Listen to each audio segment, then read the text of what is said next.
There you go. Below it. Hold on.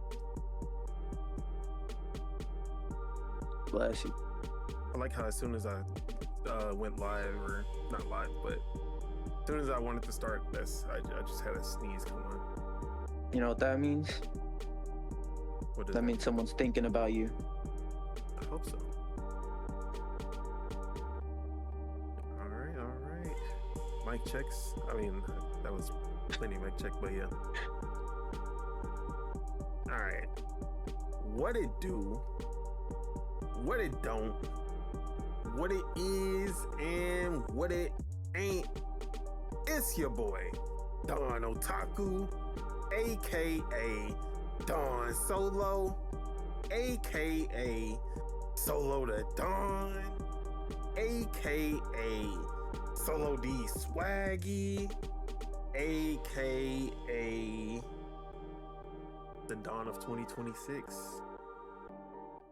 And of course, I'm here with Subegels, aka Subeg, aka the Green Thumb, aka the Gaming Gardener, aka the Avatar, aka what you got for me today? AKA Subeg X Pit. Let's go. And this is Dual-Wield Gaming Podcast. 65? 67. Oh no! Don't say that. Don't say I that. think it's 67. You already bro. you starting the year off with that. No. I'm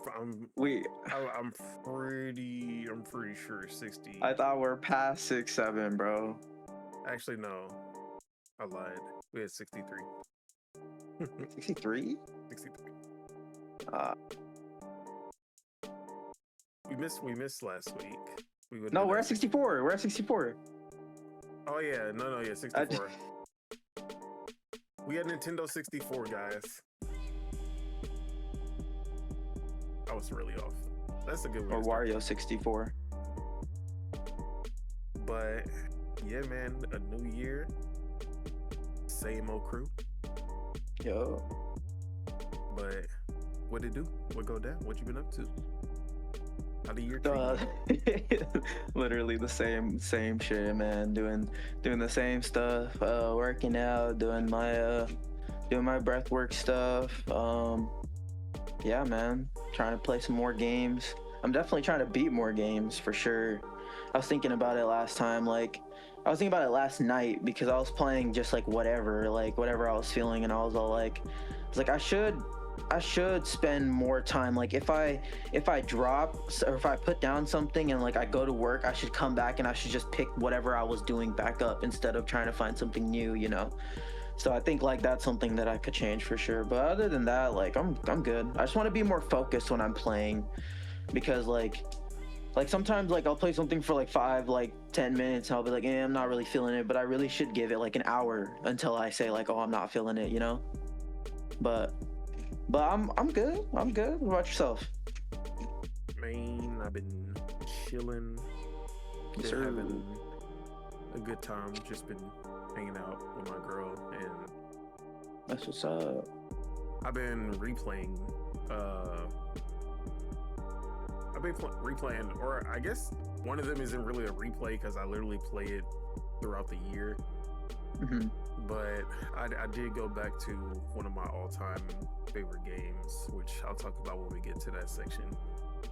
For sure. But other than that, we just been hanging out. I wanted to just try something new for New Year's Eve, and I saw this fucking recipe on Twitter, Mm-hmm. and I was like, you know what, I'm just gonna do it because we have most of the ingredients. It looks pretty easy. It looked like it came out really good. I made this stromboli, which is basically Stromboli? Stromboli. At least I feel like I was saying that shit wrong. No, you're saying it. It looks like you're saying it right. But it's this. It's basically a pizza that's rolled up.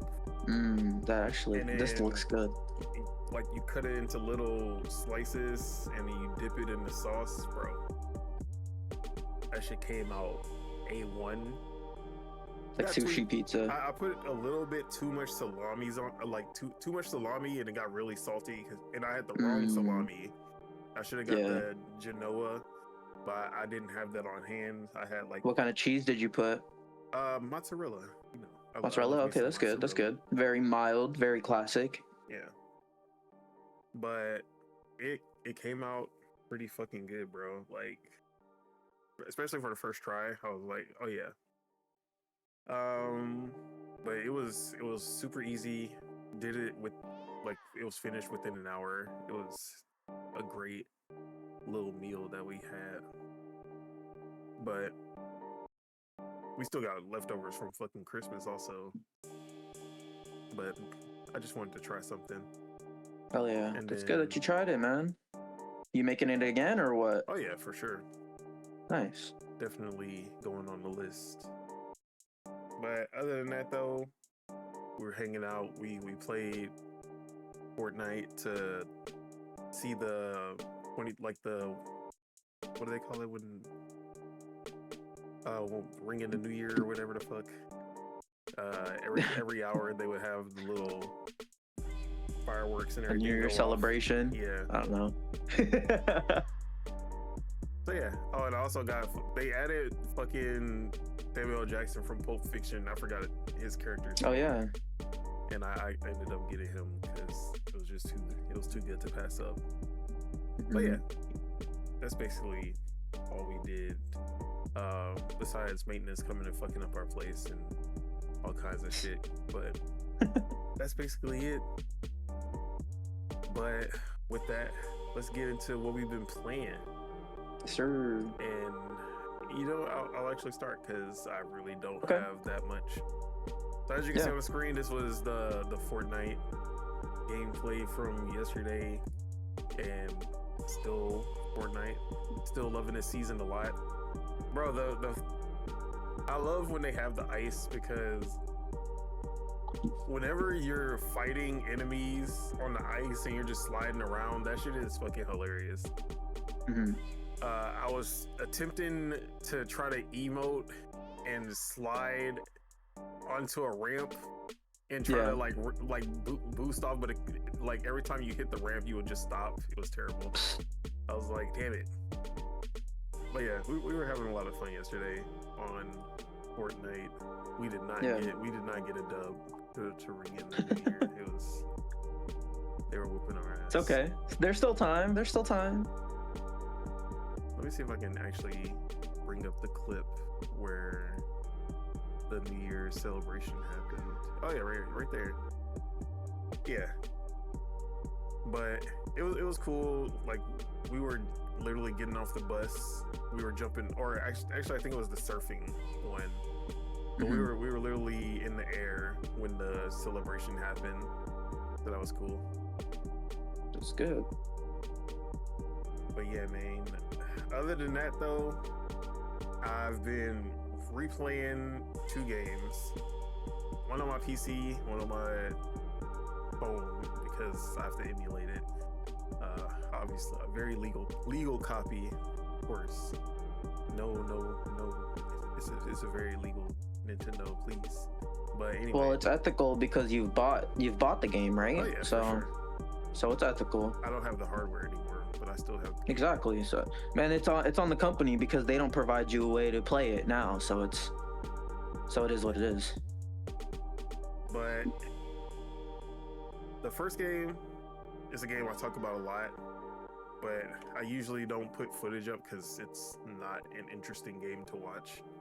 And that is City Game Studio, my comfort game that I just play throughout the year. Yeah. And I just come back to it whenever I see that there's some cool updates. But I was just playing that whenever I had some downtime, and it was just that comfort game that I always end up going to one of these during the after Christmas, before New Year's kind of void. It's just a cozy Like, I just want something familiar. I don't know what it is about that time, but it just feels right. But yeah, City Game Studio is basically, if you've ever played Game Dev Tycoon or Game Dev Story, it's that on crack times 100. It's way more in depth. There's so many more systems, so many, like, it's just a better version in every possible way, except for, I'll say, the actual style of the game isn't better than like the Kairosoft Game Dev Story, and the music, the sound effects, like they're not on par in that area.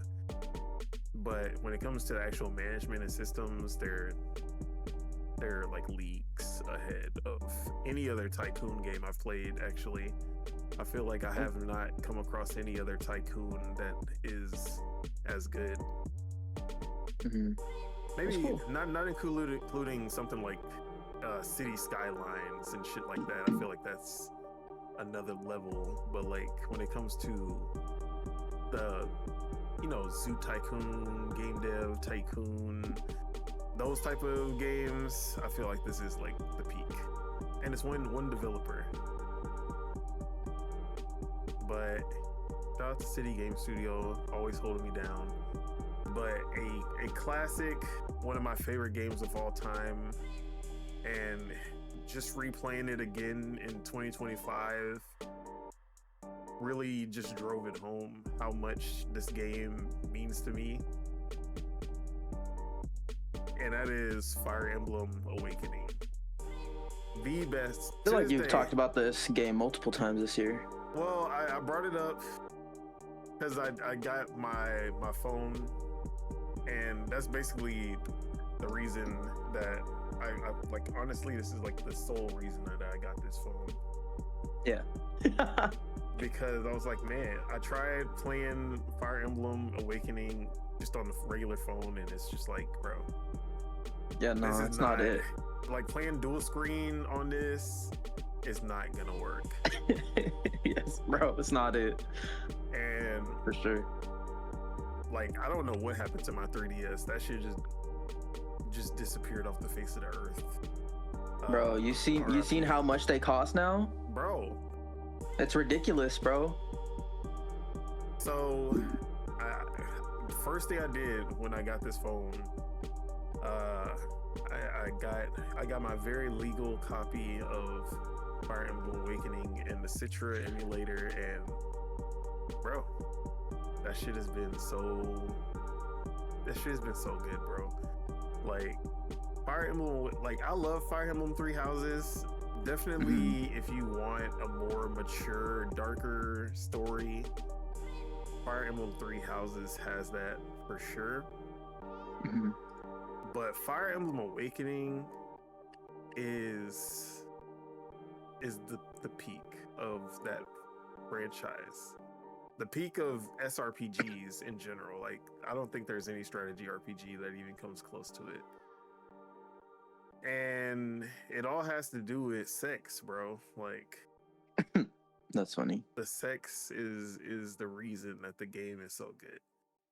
But no, it's because of the heritage system that they have.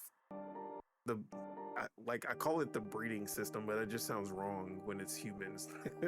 But it's basically that, like, you get two characters, any male or female characters together, and then they're able to have a child who will then come from the future to battle alongside their parents to save the world. And that mechanic is just so good. And they tried to replicate it in Fire Emblem Fates, but it really was just like, that was it wasn't easy, like, to just put it into every Fire Emblem game, even though, like, and make it make sense without, like, reusing the same story. Because the whole thing, like, if you play Smash Bros, you know Lucina. Basically, she came back from the future, like after everyone, like her dad and everyone that is currently trying to save the world, they don't know that they're all about to die, and she comes back from the future to basically help them with the knowledge that she has, so that everyone doesn't die this time. And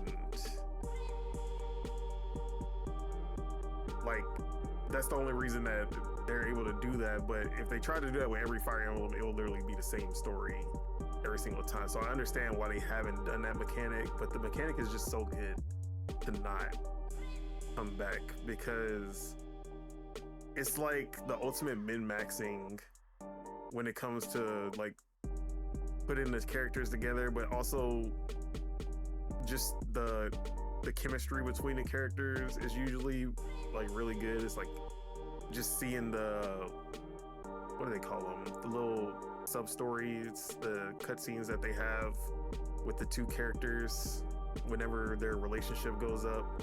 It has that Persona like energy, but I feel like they did it better than Persona in a lot of ways. But it actually predates, a lot of people don't know that, but that mechanic actually predates Persona. The whole relationship mechanic, that was actually in Fire Emblem Genealogy of the Holy War, which is the game that a lot of people want remade. When it comes to Fire Emblem, that's the remake that everyone is hoping for. That's like the Ocarina of Time of Fire Emblem. Maybe like a Link to the Past, I'll say.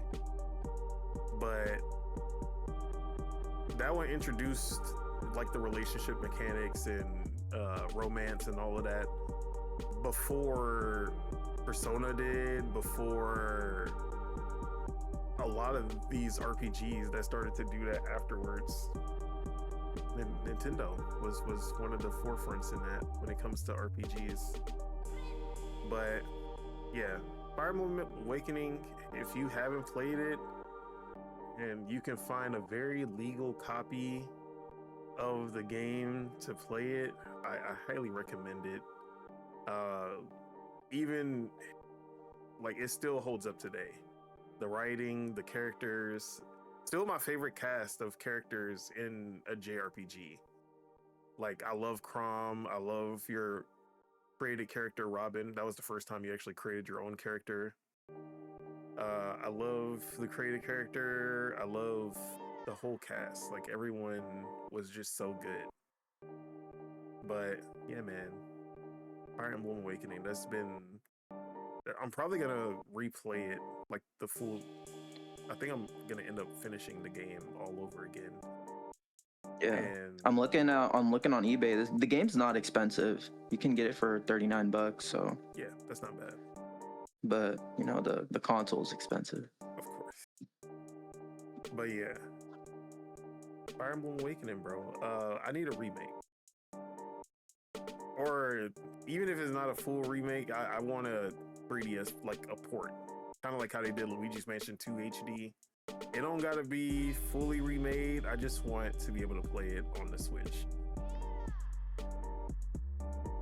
But hopefully Fortune's Weave is a really good Fire Emblem. It's supposed to be set in the same universe as Three Houses, so we'll see how that goes.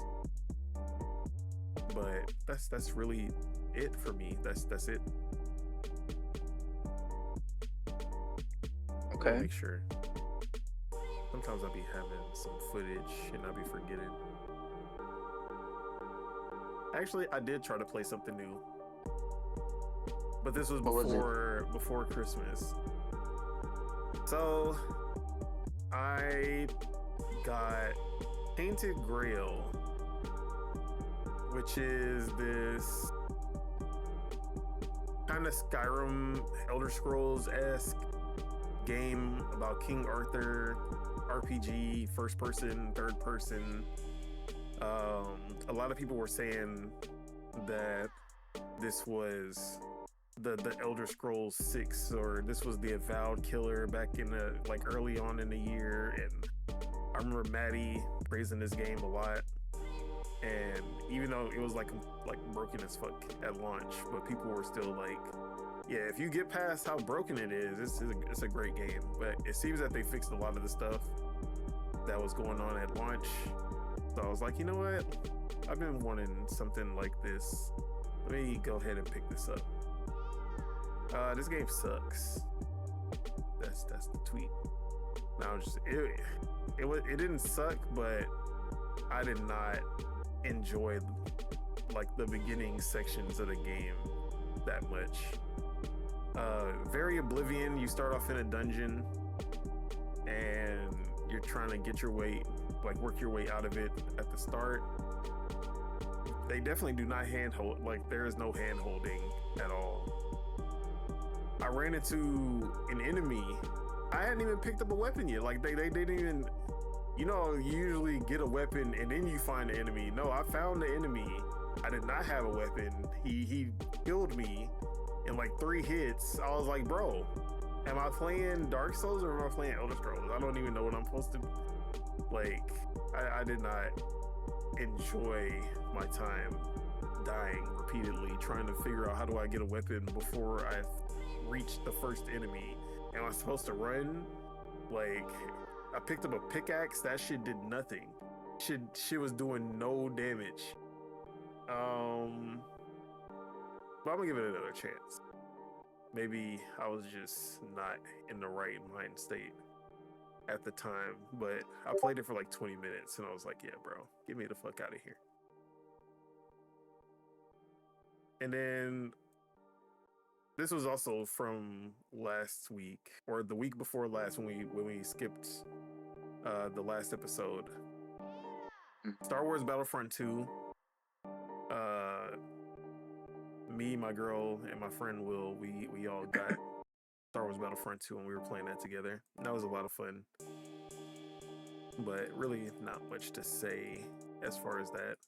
You know Battlefront 2, you know Battlefront 2 is a really good game. The Battlefront 2 is a great game. Yeah. Maybe not at launch, but after they tweaked everything, got rid of all the microtransaction bullshit, it's a great game now. But yeah, that was my little holiday season. Nice, man. Sounds like you played a lot.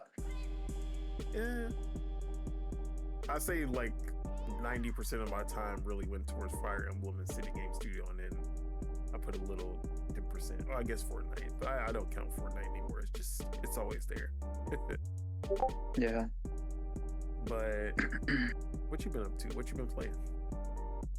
Yeah, so before I actually start, I'm looking on eBay at all these 3DSs that are on sale. Are 3DSs region locked or are they region free? They are region locked. The first Nintendo console to not be region locked was the Switch. But I'm sure that there's something that can be done to maybe unlock them, right? Probably.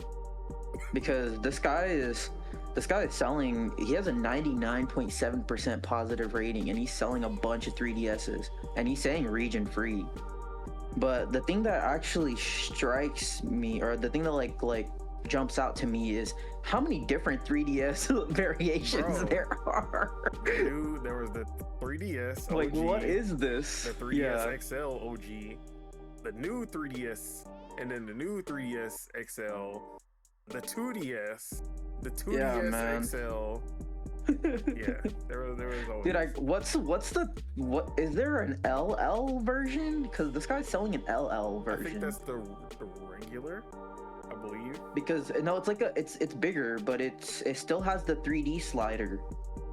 Dude, I kind of want to buy one, I think bro. That's just the regular DSXL or 2DSXL, not 2DS, 3DSXL. But maybe it was like LL in Japan or something. Maybe. But they look clean, bro. I'm not gonna lie. I kind of want to cop one, bro, just to have one. I kind of want the one that has the regions. LL in other regions. Got it. Oh, anyway, so Funny enough, I'm actually going to talk about the Nintendo games that I played because the cool thing is on the Nintendo app, it actually shows your play activity, so I don't need to look through shit. So the first game I'm actually going to talk about is Cyberpunk 2077. You picked it up on sale? I picked it up on the $17.99, bro. Hit them for a lick, which is crazy. And then they hit that press release out saying like, "Oh yeah, y'all can keep it. We're not gonna do nothing," which is also insane. I was thinking about copying Witcher 3 just because I think that they're gonna do a Switch 2 update. And then same thing for KCD 1, because if there is a place that I would want to play it, it would be on Switch, and I feel like they could, like, that team would be able to get like that game at 60 FPS on the Switch. Like, I just feel like if there is a team to do it, to do like a big game like at 60, it would be them, and then they could look at Bethesda and be like, look, we got our game at 60 or something. That'd be crazy. But because they're kind of messy, actually. If you look at their like Twitter accounts and stuff, like they actually they talk shit, which I actually kind of like. Talking shit during the Game Awards. I messed with that because, dude, they didn't win anything, which is sad. Which I don't know. Anyways, but man, I'm still looking at these 3DS. I'm gonna click off before I accidentally just fuck around and buy one. So the main thing that I wanted to do is I didn't want to play the game, which is funny, but I wanted to test it out on my PC, the Switch, and then the PS5 Pro. So those are the three, and I wanted to kind of compare them and like see like the differences. And the main thing is, yes, the PC version is obviously the best version. But the second thing that I've noticed is that the difference between the PS5 Pro and the Switch 2 version isn't that much. Like it's like there is a difference obviously in frame rate, and I think in performance mode. Yeah, like but I was looking at the performance mode, and this isn't a game that's even like PS5 Pro enhanced. It's just like base, like PS5, and it's just running it like in the boost clocks or whatever. Like it's using like the full console, but it's like it's pushing more frames, but it's not pushing any more resolution or anything like that. It's not using the PSSR. It's not using any of the tricks that the Pro has. But the main thing that I noticed was how soft the image looked on the PlayStation. And when I switched over to the Switch, it didn't look any more soft, if that made any sense. Like, I didn't look at this and I was like, this doesn't look any worse, Like just looking at it, it looks just as good, if not a little bit like more sharper on like the alias stuff, because FSR is very like noisy. Like it's not a clean solution. So even the DLSS that they use on the Switch 2 is better than whatever FSR they use for the PlayStation version. But yeah, that's the main thing I noticed. But obviously the frame rate's not the same. But I felt like I could get over it in a game like that, especially handheld. You can make the concession. 40, handheld at 40 feels nice. I thought 40 the VRR. I thought the 40 felt good on the when I docked it too, to be honest. I haven't docked it, so I wouldn't know. It definitely felt good, especially not driving, because when you're driving it does dip, but when you're like walking around shooting and in gunfights, it definitely does feel a lot better, which is nice that they even have that in there. And they have that because just think about a future Switch revision, or like a Switch Pro or a Switch Pro OLED or Switch 2 Pro OLED or whatever. Like maybe it would, in that performance mode, would get it to 60, you never know. And it's cool that they have that in there, because it's not a locked 40. It fluctuates. It sometimes goes a little bit up and it sometimes goes a little bit down. So so that tells you that there's headroom for it to get pushed to 60 if there is a future revision of the Switch 2. But yeah, I'm very I actually deleted it off my PlayStation, so I just kept it on the Switch and the PC. So that's gonna be, when I decide to dive into it, that's gonna be the game or the two places I play it on. And it's nice that they have the cross progression too. So shout out to CD Projekt Red for that one. and Ubisoft too, because they have the cross progression as well, and they even have the cross progression for, because I've played Star Wars Outlaws via the Ubisoft Plus, and I downloaded the demo of Star Wars Outlaws, and they let me import my save. Nice. In the demo, which is kind of nuts. Well, yeah, no, like I was pretty far in. Like, I don't know if it's like a timer thing or something for that demo, but like it let me import my save, and I like jumped right in from where I stopped, and like the on the PC, and I played like a few hours. Like I got to the first open world section, if I recall. So like I was on the speeder bike, and I was like zooming around, and I was like, this actually looks pretty good. But what's it called? Maybe the Avatar game will come to Switch one day, because if Star Wars Outlaws can, what happened? Like, after Assassin's Creed, I think we're gonna get Mirage, and then I think Avatar is gonna be one of the ones. That'd be a nice one to see, because that game just got a huge like. Oh, go for it. Go ahead. I was gonna say that game just got a huge like update on PC for DLSS specifically, so if they use that on the Switch, that'd be crazy. But what were you gonna say? And I think they should get the Crew Motorfest on the Switch 2 before Forza Horizon inevitably goes over. Yeah, for sure. But yeah, it's a shout out to CD Projekt Red. They did a great job on that port. The fact that they got their current gen game running on the Switch 2 better than Bethesda got Skyrim 360 game running on the Switch 2 is crazy to me. You could tell the effort was not the same. Yeah, like and it's funny too, because didn't they say like they got the port up and running on the Switch 2 in like 7 weeks? Yeah. So it's like that's not like, that is obviously some time, but that's not like a lot of time, you know. 6 weeks is relatively short in development, in a development like pipeline. But yeah, so Cyberpunk, Deltarune, this game is fucking awesome. I'm loving it the more I play it, and I have a homie that loves his name is Toby Fox, right? Yeah, Toby Fox, Undertale. Yeah, I have a homie that like is like a huge Toby Fox fanboy, so he always talks to me about it and like tells me little tips and secrets and stuff and like things to do.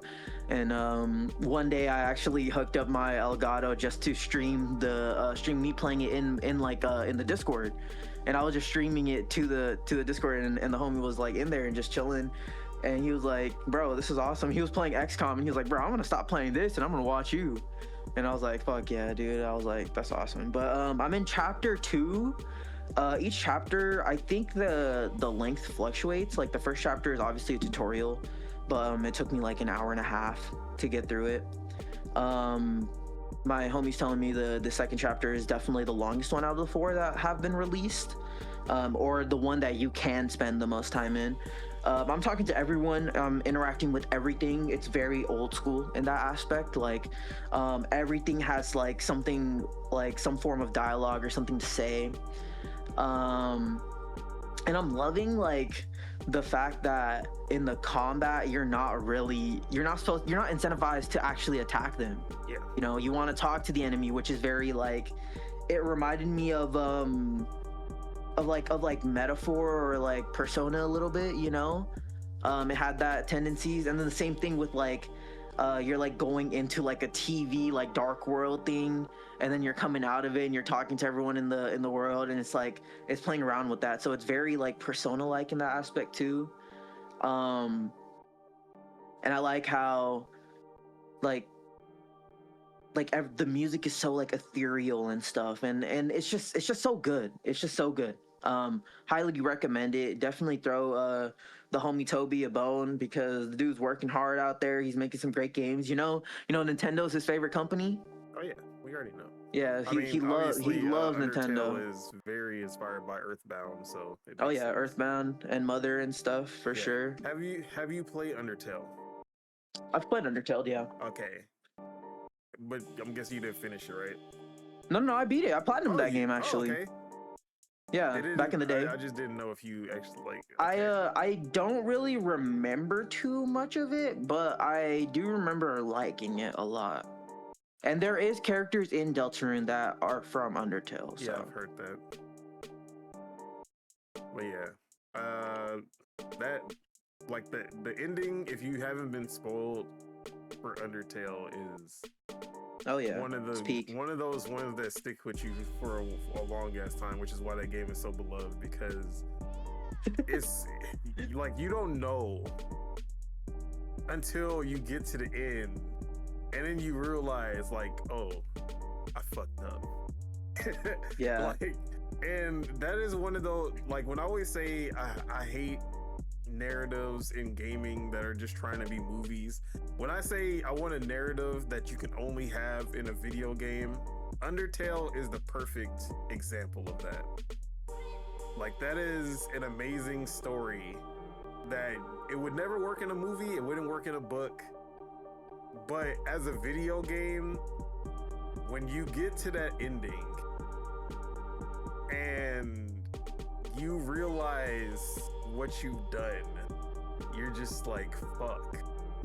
Yeah. And it's the most, like, it's so tragic, but like, it's such a good, oh man, you got it. Like, if you haven't played Undertale, play that shit. It's, yeah, man, it's fucking amazing. Yeah, and I felt like Deltarune kind of went under the table, you know, this year. Like, I feel like it didn't have as much fanfare, which I mean, I feel like I mean, what game really does, you know? I mean, like, I feel like that's like, mostly to do with it being episodic. I feel like just everything all at once. One boom, Deltarune, the sequel to Undertale, out right now, all the complete experience. Yeah, I feel like that would be a lot more hype than just 3 and 4. Wait until 5 and 6 next year. Yeah, man. It's but I have a feeling like the fans like the fact that he kind of toys with them, you know? Like, he's very cryptic and sneaky, but he has also said like the rest of the chapters aren't gonna take like as long as these 4 chapters have taken. At least that's what he said, you know. They always say stuff like that, but James Cameron said that shit about Avatar, and now he's saying it's another 4 or 5 years, right? Oh, I don't know, man. I still need to watch those movies. I definitely want to now, for sure, just because I've heard the second and third one are very, very good. But what's it called? Anyways, Deltarune, I'm excited to keep on playing it.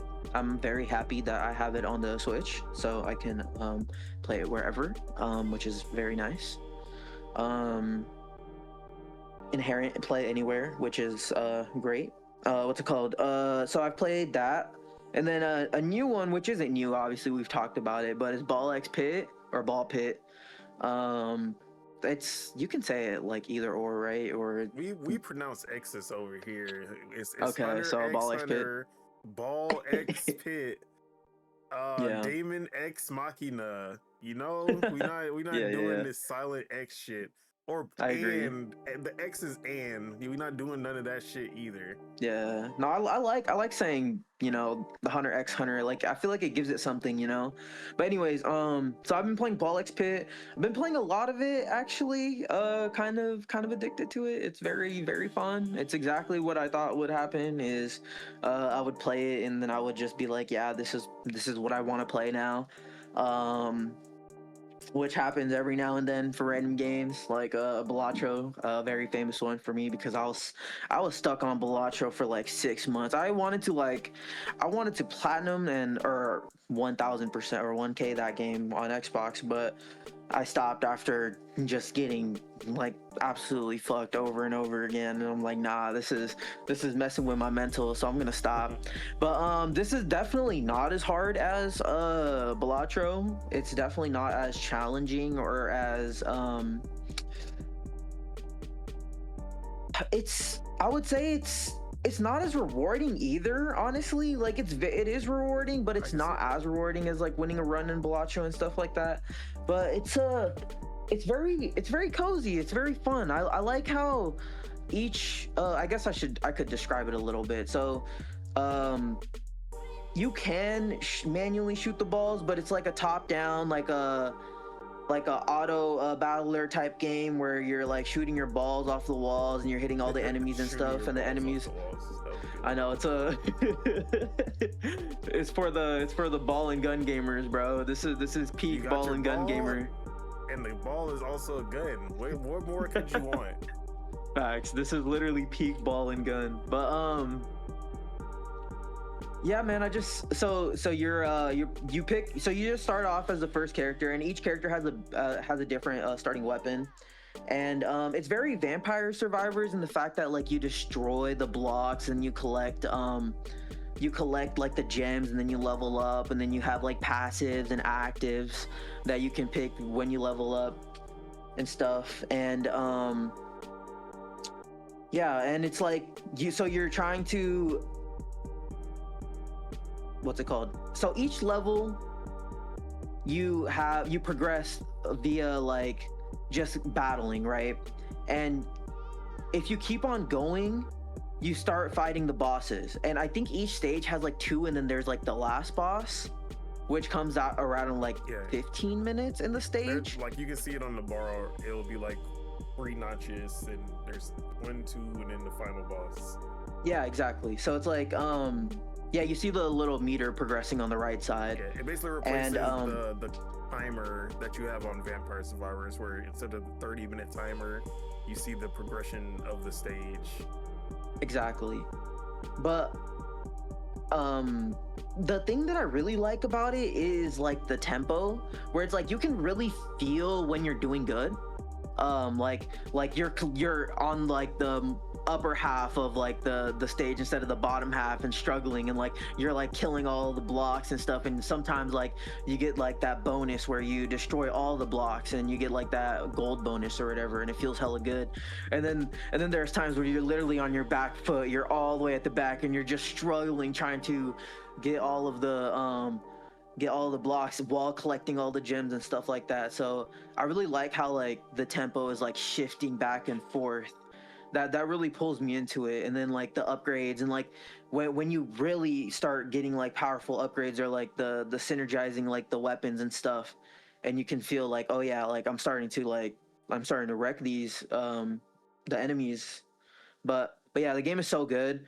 It has a like base building thing when you go outside of the battles, which I actually thought was going to be more intrusive than it actually is. The more I'm playing it, the more I'm like, oh, this is relatively simple. And it's also kind of like a game in itself, because you're placing like houses and stuff, and you need to like shoot your all the characters that you've unlocked, and like you shoot them in like a different row, and they can like bounce off the house, and like each, like when you first build the house, like you have to like bounce off of it like 10 times for it to actually get built and stuff like that. So it's like a mini game in itself, so it's cool. But I was actually disappointed on it not being intrusive enough, but that's because I love the base building and management mechanics, and I wanted to like it whenever they have it. I love like just spending so much time in that.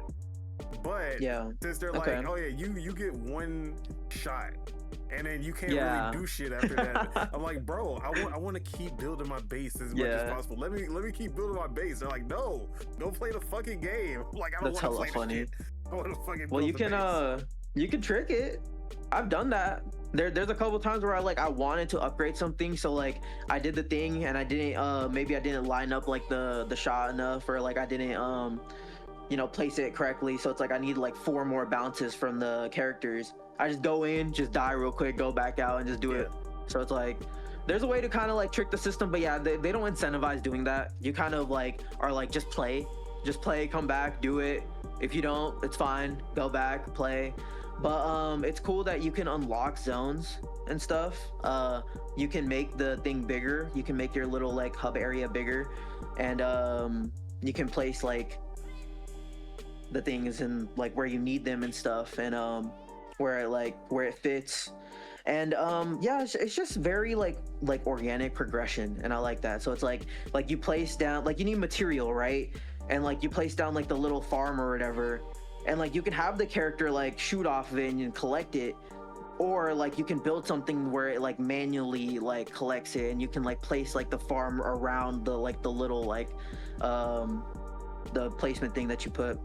But yeah, it's not that intrusive, and I actually enjoy it. It's like also a mini game, which is nice. Very good game. I'm so glad that I bought it for the Switch.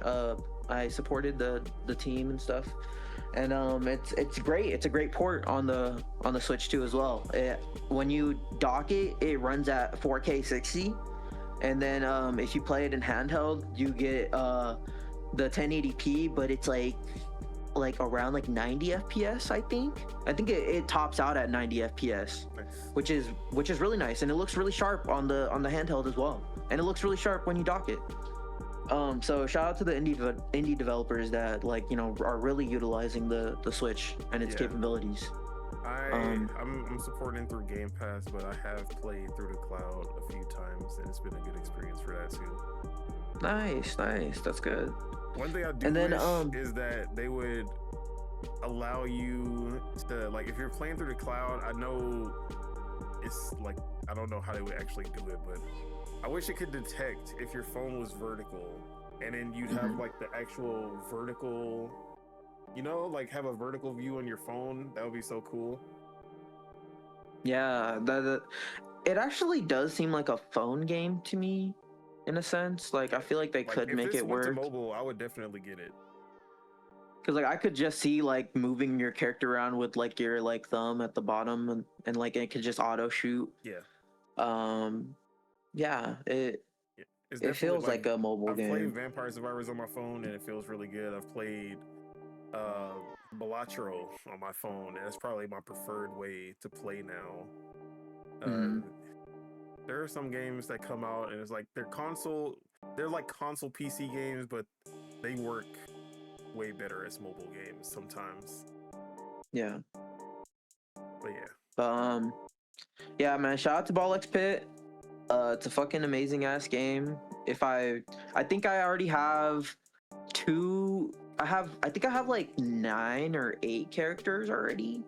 So, and I have like 4 stages unlocked. So I'm kind of progressing through it pretty fast. I think there's only like 8 or 9 stages. I don't think I'm gonna 100% it. I'm just gonna get through all the stages, play as much as I want, and then probably move on. But I've also been playing a little bit of Metroid Prime. Just slowly playing it, trying to get to the bike, to be honest, but every time I play it, it's always like hella late. Play it for like 15-20 minutes, go to sleep, you know. But still playing through it slowly, still enjoying it, loving the atmosphere. I try to when I play it, I try to have both of my earbuds in, because like it's very atmospheric. They did a great job on the sound design, audio design. The graphics look great. They did all that great, and I'm not even like all that mad at the dialogue, to be honest. Like that's the main thing that I get when I'm playing it, is like I feel like people are just fucking complaining for like complaining too much. Like I get the areas that it's like falls short, but to me it's like it's not that big of a deal, or it's like I'm feeling neutral on the things that people are feeling negative on, if that makes sense. Yeah. You know, but it's still like it feels still very AAA, and I'm so happy that they like pushed out for it, you know, especially knowing that like it was like Nintendo America that wanted it to happen. That makes me happy. Like yes, like make them do what they're good at, and like let's get them going. And I'm excited to get to the full-on dungeons and stuff, and I know that they can be difficult or tricky, so yeah, man, it's great. But when I'm docking it, I'm playing it at 120, but when I'm playing it on handheld, I'm playing it at 60, which is interesting. Like I like the sharpness in the handheld, but when you're docking it and you have the 120, it still looks really sharp from a distance. So yeah, but that's really all I've been playing. Just a few games, nothing too crazy. Been enjoying it. Been enjoying the Switch. It's great. I actually bought a couple games. I bought what's that game called? I bought Dave the Diver, because I just got a Switch 2 edition. So when I download it and I get to it, I'm sure I'll enjoy that. And I bought I bought like one more game. It's all good. I'll look at it later. That was like an indie game that's on sale. I picked up. I think I talked about this last time. I picked up Divinity Original Sin 2. Oh yeah. Mm-hmm. And it's on Switch 2 edition. And I picked up Cyberpunk, and I picked up Rogue Legacy 2, which I don't know why, because Rogue Legacy 1 is like one of my favorite roguelikes, but I never played 2. Saw that was on sale. I was like, yeah, bro, gotta pick this up. At least that's what I picked up on the Switch too, but there was a couple of games I saw on sale that one of them I never even heard of. I haven't played it yet, but it's called Fight Night. Not like night as in like boxing fight night, but like night as in knight in shining armor. Fight Night. Yeah. And it's like this first person dungeon crawler where you play as this knight who only uses his fists. That game looked cool as hell. And then I got X Zodiac, which was that Star Fox kind of indie clone. That looked pretty cool. That one was on a pretty deep sale, so I ended up picking that one up too. But yeah, that's basically the stuff that I picked up. Nice. I was contemplating some other ones, but that's all I ended up picking up this time. But yeah, man, with that, let's get into the discussion for today. It is January 1st, 2026. But before we leap into 2026, we gotta talk a little bit about 2025. We gotta reminisce a little bit about the year as a whole. Favorite games, the biggest controversies, the biggest moments. But how are you feeling about 2025 as a whole when it comes to gaming?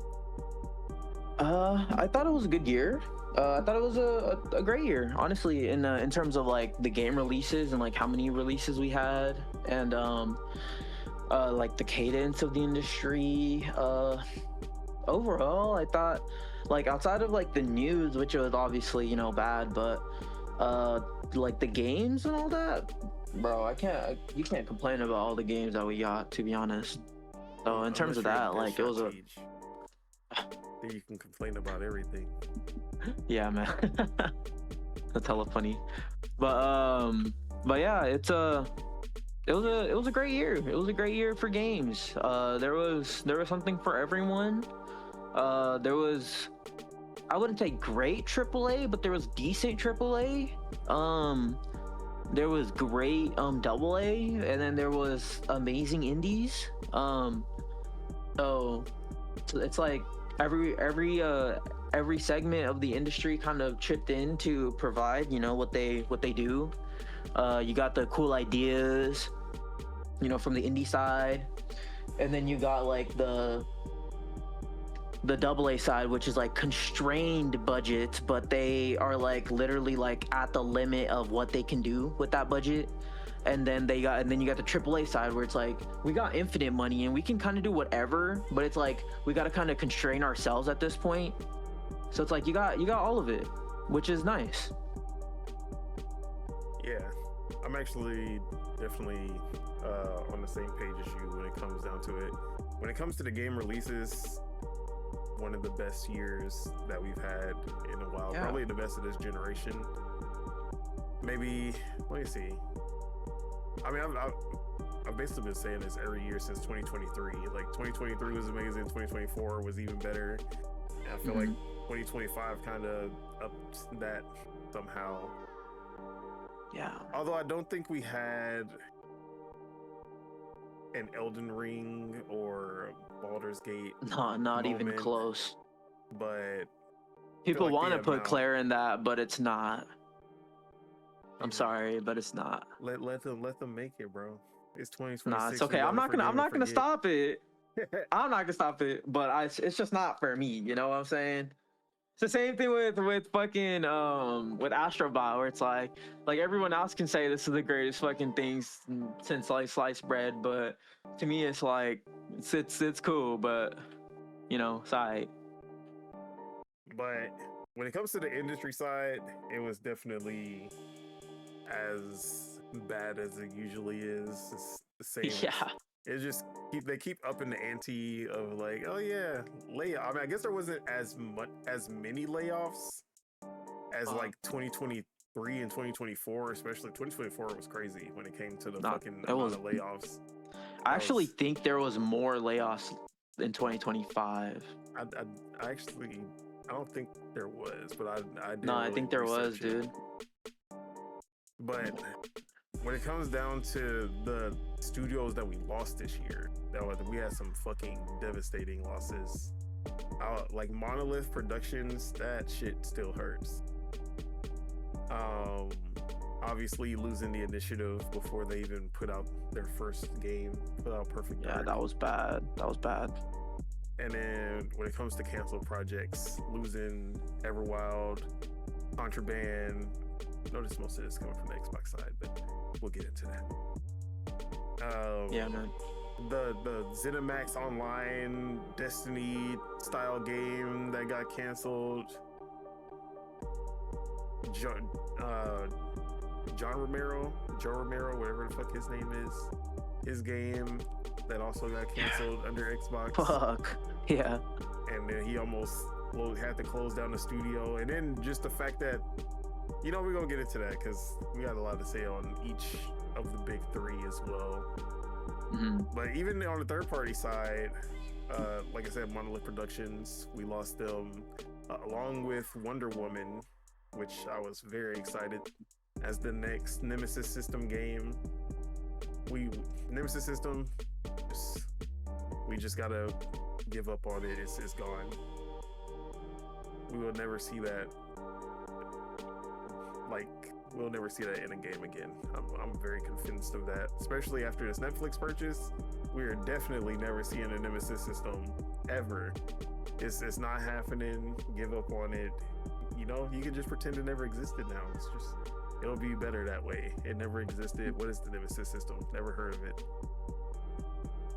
But, you know, for me, The Sims 5 being canceled in favor of fucking Sims 4 DLC, I would never forgive you, EA. I would never forgive you, Maxis. Count your fucking days. That's hella funny. Did they really do that? Yes, they're just gonna continue milking Sims 4, dude. And then they have a multiplayer. Now, I'm still excited about the multiplayer project called Project Renee. That's still happening. I don't know what, but it's supposed to be like a mobile first kind of thing. So I'm like half and half on that. Come on, you love mobile, bro. I can love mobile sometimes. You got a great device to play mobile games on now, so really you might as well love mobile. Bro, Balatro is one of the only games that actually fills the entire screen, and it's fucking dope. When you get the full screen, it's great. But even like the life sim genre just went through fucking hell this year because we were supposed to have the greatest year ever. And that shit, like, we were like, oh, The Sims 5 is coming. We got Rod Humble, the OG creator of Sims 1 through 3. He started up his own team to make a rival for The Sims called Life by You. Then we have Inzoi, the most graphically intensive, like, next generation Sims competitor. It ends away, bro. And we got Paralives, which is like the indie darling that is just doing the most with a very small team. And like all of this is supposed to happen in 2025. You know what we got? We got Life by You canceled literally months before launch. RIP. We got Inzoid came out and it was the most bare bones experience ever. It looked good for sure, but that shit is not even on Sims 2 level when it comes to the actual simulation. And then Paralyzed got delayed to 2026. So it was RIP. And then the Sims 5 shit also happened. So the whole life sim genre just got fucked in 2025. But Paralyzed can still save the day in 2026. If somehow Paralyzed doesn't meet expectations, it's a wrap. We're just gonna be on Sims 4 for the rest of our lives. That's where we're at. Hey, but the good thing is Sims 4 has like a very healthy modding community, right? Yes. The mods is basically the only way that I can play The Sims 4 now. Whenever I go back to it, I go straight to Nexus and see, okay, what else we got working over here? Or not Nexus, actually. They don't have a good scene for The Sims on Nexus. You gotta go to Sims Lab, or I forgot what the website is, but... Oh, hell nah. So some proprietary shit. Well, it's not even proprietary. It's just that, like, whatever reason, the Nexus community doesn't really have shit for The Sims, but there's like a whole Sims community website where you can get everything.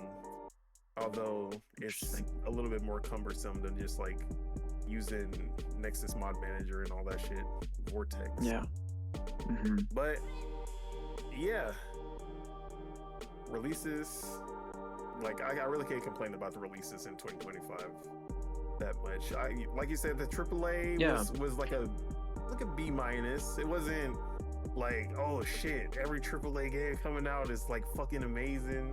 Yeah. If anything, I feel like we had a lot of disappointing AAA releases for games that we expected to be a lot better, like Monster Hunter Wilds. Like, sure. No, that was last year. Like Doom: The Dark Ages. Even though I didn't play it, but just from no, it was good, but it wasn't like it wasn't great. Doom good. Like it felt like that. And some games that I was excited about, like South of Midnight, it was good, but it wasn't what I wanted it to be, where I wanted it to be. And I've been seeing a lot of people pick up KCD 2 now, and I've been seeing a lot of people be like, yeah, this is just not the game for me. Yeah. I don't know where I would stay. I didn't really like the first one, so that's the only reason I've been holding off on KCD 2. But yeah. But the indies, 100%, just dominated this year. The indies and small teams that you can technically call indie, but not really indie, like Clair Obscure. They basically ran this year, or last year, I should say. From Ball X Pit to Mega Bonk to Blake Chimera to the Demon Tides and Bubsy 4D demos to, like I said, Clair Obscure to Rematch to, I'm trying to think, like there even so like many. the Trails games too, like Trails in the Sky and all that shit. Is Falcom, I would say that's like AA. Yeah, I'd say that's like AA. Falcom, they've been around for a longest time though. They're just low key. I need to get that game, bro. That's the first game in the series, right? Yes, it's the remake of the first game. Oh, so it's a great place to start. Yes. Oh, perfect. Hades 2. Can't forget about Hades 2. That was an amazing game. Top on OpenCritic. Deep Rock Galactic Survivor also came out this year, the full release. Dispatch. Can't forget about Dispatch. Amazing. Dispatch, yeah. Amazing game. Was in my top 4 this year. But yeah, there was a lot. Did Anton Blast come out this year? I feel like that was the end of last year, or end of 2024. So that one does not count. That was a great game as well. But yeah, it was. Oh yeah, Towerborn. I always forget about Towerborn, but like I enjoyed my time with Towerborn a lot. 33 Immortals was also a good one for the time that I did play it. But there was just so much to play. I didn't really get a chance to really invest in either one of those games, even though I enjoyed my time with both of them a lot. Me and Spitta finally played Marvel Cosmic Invasion like right before the year's end, and that was some fun beat 'em ups, especially from .emu or Dotemu. Is that? Oh, I don't know why I always say .emu. Dotemu. They're usually really good with the classic beat 'em ups. But yeah, indies fucking killed it. Double A's, the small studios, they killed it this year. Yeah, double A, like Arc Raiders, I would say is close to double A. Well, yeah, Embark is still pretty new. I feel like they're a big ass team though. I don't think they're that big, bro. I actually don't know.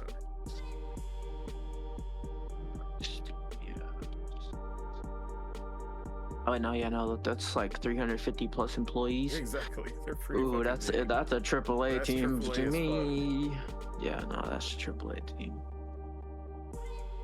But yeah, man, I thought it was good. In terms of games, like if you're a gamer that just plays like the small indie games that came out, I think you'd be happy all year. If you're someone that was on Game Pass and already has your shit, I'm sure you're probably okay for the year. If you're someone on PlayStation Plus or whatever, and you pick up like fucking the one Sony or the 1-2 Sony games a year, you're chilling probably, because you got that, and then you got 2K and Fortnite. And then if you're on a Switch, you got all the Nintendo games that come out every single month, so and then you got the indie games, because Nintendo seems like they support indies the most. Oh, Katana. At least the ones that they also good this year. One more time? Katana. Oh yeah, Katana Knot. Oh yeah, that game was amazing, dude. I need to beat that, bro. I got to a point in that game where it actually turned into like horror, like where it turned into straight horror, and it was like, it kind of felt like Metroid Dread in that fact, where it's like I had like shit chasing me, and it was like dark and shit. That game is sick. But yeah, man, there's so much to play. Yeah. Oh yeah, Battlefield was also really. I mean, that's not indie, obviously. Battlefield. But AAA, when it comes to the AAA, Battlefield did the damn thing, especially with the free to play mode and the full release. They did the damn thing. Arc Raiders did its thing. It was a good time for multiplayer players. Yeah, Peak was great. Single player bros was more in the AA side this year. Single player bros just complain too much, man. Oh yeah, you already know damn well. Anytime. I felt like this was the year that, or last year was the year that A's were B's and B's were C's and C's were D's. Facts. Like, that's where we're at now. Because it's like some games were definitely more harshly critiqued just because there was just so many good games this year. That's like, oh, look at Metroid Prime 4.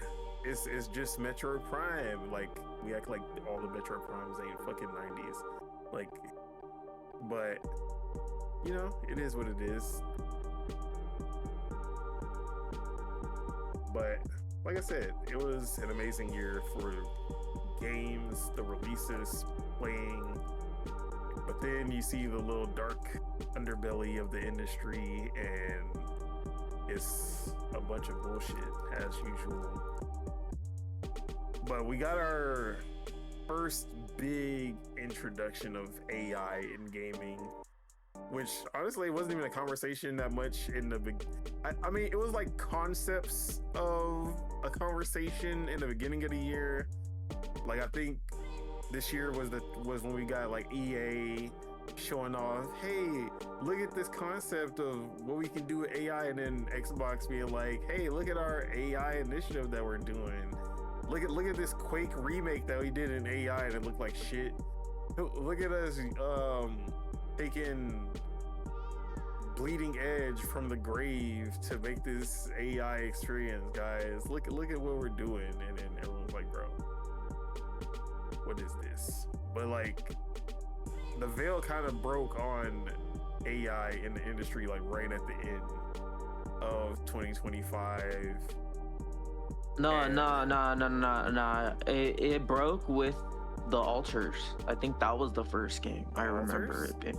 Yeah, that's the game that started it this year. I do not remember the Alters having any AI controversy.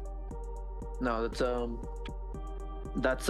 was the I don't know if you remember, like I shared like a Substack article where it was like talking about like AI nonchalance in video games or something like that. So that article was actually that came out because of the like the founder or like whatever the creative director or whatever of that team that made the Alters. I think it's only like a team of like 6 or something, a team of 10 or some shit like that. I think it's like very few people. Yeah, but he came out and they said like they used like AI and all that, and like they got a lot of shit for it, but it wasn't a lot like mainstream, but it was a lot in like the hardcore space, I would say. But yeah, that kind of opened it, I would say. That kind of opened the floodgates, because that kind of made people like call out KCD with them using like AI for the like the other voice other languages and stuff. Voices, and like then they and then the KCD people became like hush hush about it. Like they're like we're not gonna actually has just been like since the finals. Yeah, super upfront. The voice AI for the announcer, they just like if y'all don't like it, don't play it. Damn. Facts. They're like, if you guys don't like it, like we use the same thing at Arc Raiders. What y'all gonna do? Yeah. And guess what? Both of the games popped off. Like nobody cared about. Yeah, Arc Raiders more so, dude. Arc Raiders popped off multiple times over, and it's still popping off. It's like it's gained it's kept like 90% of its player base or something like that, which is insane. But yeah, it's But we're gonna have a much bigger conversation about AI in 2026. It's gonna dominate. Oh yeah.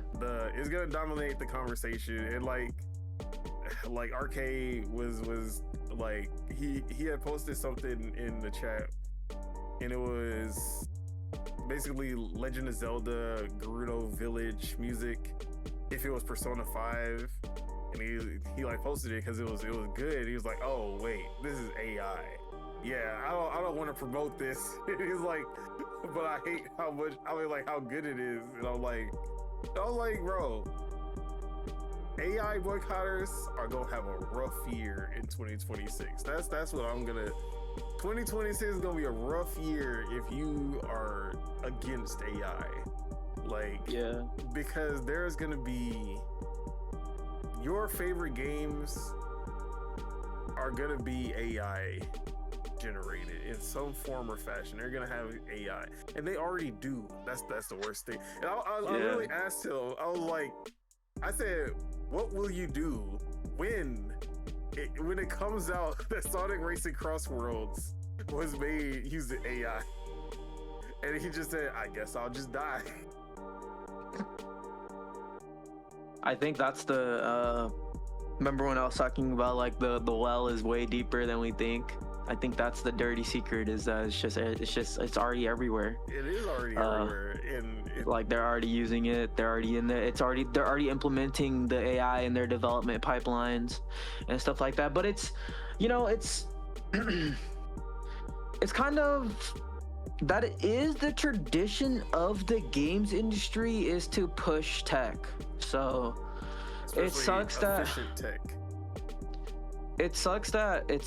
I'm saying this, because I was even telling that to RK too, because we were talking about it like maybe like a week or two ago, and I was saying like Claire using it isn't, I'm not even saying it's bad or good, I'm just saying like the fact that they are not speaking on it is the interesting thing, right? Like that's what was interesting to me. But like AI has use, and like I'm not gonna knock it, and like there is use case for it, and there is an argument for it, and there is an argument against it, just like there is an argument for and against everything in this world, but yeah, man, it's But that, I think that's just a dirty little secret. I think it's just everywhere. I think it's already implemented in these pipelines, and it's already starting to flow out into all the studios and stuff, and all these studios are implementing it in their games, and and like that's why Tim Sweeney or whatever the fuck his name is, the CEO of Epic, is like, yeah, we shouldn't maybe say like, oh, this game was partially made with AI, because then they're gonna get all this hate. But it's like that makes you think like why he said that, right? It's because it's like it has to be inherent into the game development thing. That's why he's fucking saying it. But at least to me, obviously. Yeah. But yeah, it's messy. The conversation is messy, but like all things, it's because it's the people up top, the people that are starting these things are making it that way. They're not being transparent. So who do we blame, you know? Yeah, that's why I really want, like, when it comes to AI, my whole stance is always I love this for the small creators, because it allows them to do even more with their, like, push quality levels that they usually wouldn't be able to do, or at least push them in a much shorter time. Yeah. While still having those great ideas that the AAAs won't fund. And that's what I would love that for the indie creators. Like, we already have, because of like stuff like Unreal Engine and Unity, we can get almost AAA quality from these smaller teams. AAA quality. Yeah, that AAA. And imagine how much better it'll be when they have, like, when they can fully utilize AI to really pull all the stops out. Like, I want it to be as efficient for these small creators as possible, to be able to create something without limits, like something that isn't limiting them to, oh, I can only do pixel art because I really don't have, like, it would take way too long if I try to do a full 3D models, full like AAA quality. Like, I want something that removes all of these limits for the small creators. Now, but what's the reality though? The reality is that it's being used as a the big creators, the Microsofts, the EAs, who already have tens of thousands of people to make any game that they can even imagine, and they're gonna just use that as a way to, as a shortcut. Yeah, they're just gonna shortcut their way through. Like, that's the reality of it. But there will be the small creators that do exactly what I said, and there'll be people who are gonna give them shit for doing that, which is like, that's what's gonna piss me off the most, is like seeing people like hunt down the small teams for trying to push above their weight using technology that's available to them. Yeah. But, you know, let they want the indies to stay down in the like SNES era, still making pixel art games and shit. But, you know, it is what it is. I understand that AI will bring a lot of negative aspects into gaming, but I believe in the good that it will do as well. But it's gonna be both bad and good, and we're already seeing that. Like, it's bad in the fact that, well, see, like, even I was doing so much research even on like the OpenAI's DRAM deal, the Sam Altman's deal, and it's like if you really look at it, his deal with SK Hynix and Samsung feels personally motivated. It doesn't feel very business motivated. It doesn't feel like he's securing this RAM for obviously he's saying like, oh, it's for the data centers and all that bullshit, but it's like, to me, he's doing that because he wants it, so it's like, oh, this is mine, and everyone else has to like fight for it, you know? And if you look at like the real deals, he's Sam Altman's deal is for raw wafers. It's not even for already cut like kits. Like they're going out and buying those kits from like Best Buy and stuff, and they're calling the retailers. But the deal that they secured for the 40% of all like RAM is for raw wafers. So it's actually like it's kind of worse than people realize, because it's like it's kind of like what the Scrooge McDuck thing. It's like gimme, it's all mine. Like it's all mine. No one else can have it. All this RAM. So it's like it's obviously there's evil motivation, or it's personally motivated.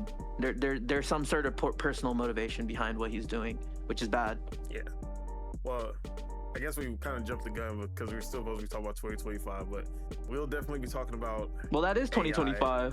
Yeah. That's a big. That is it is happening right now. Like it was the byproduct before, but AI will definitely be a big part of the conversation of 2026. But let's get into how we feel about the big three's performance in 2025. Starting with the most controversial of 2025. Sure. Xbox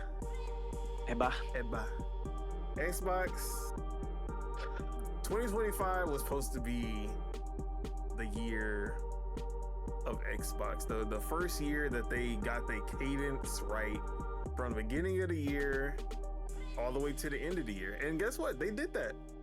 They had a game from February, a big game all the way from February, all like February, they hit March, they hit April, July. I don't think did they have a May game? Or was that their May game was Doom? Yeah. July, June. April had Claire. Yeah, April was March Claire. And I think it was April, and then March was like Towerborn. And then South of Midnight was somewhere in there. Yeah, South of Midnight was somewhere packed in there. Avowed wasn't Feb. Yeah, that was February. And then actually I think 33 Immortals technically was a big one for them, and that was like January, like the end of January or beginning of February. So and then yeah, May was Tony Hawk was like June or July. I think it was July actually, like July 16th or some shit like that, or June 16th. When did the Switch? No, it was July. Tony Hawk was July. It came out a month after the Switch, so July. So yeah, and then August was. Did they have something in August? Gears. Yeah, Gears of War Reloaded. September was. Hollow Knight was that big one, I think. Or yeah, we can count that. It was in Game Pass. That was their big Game Pass release for September. Yeah, October was Ninja Gaiden The Keeper. And then November was obviously Call of Duty. And December, I mean, no one really usually has much going on in December. But the whole year they had something, whether it was a big Game Pass drop or whether it was a first party game, an exclusive, like they really was doing it when it comes to the game releases. Something that they promised us for a while. It finally came to fruition. It wasn't first half dry as hell, and then from June all the way to December we just gonna pack everything in like it was in 2024 and 2023. This was the year that they finally gave us something almost every month. Like we were actually eating the months that mattered, at least. And then even even in what's it called, even in January they gave us Ninja Gaiden. Ninja Gaiden 2 Black. Yeah, that was the shadow drop. I forgot. Ninja Gaiden 2 Black. So yeah, they had something from beginning to end, like damn near in December. But and then when it comes to like the biggest indie releases, like some of my favorite indie games were all in Game Pass. Hollow Knight, Ball X Pit, Player Obscure, indie, but you know, they were killing it in that scene.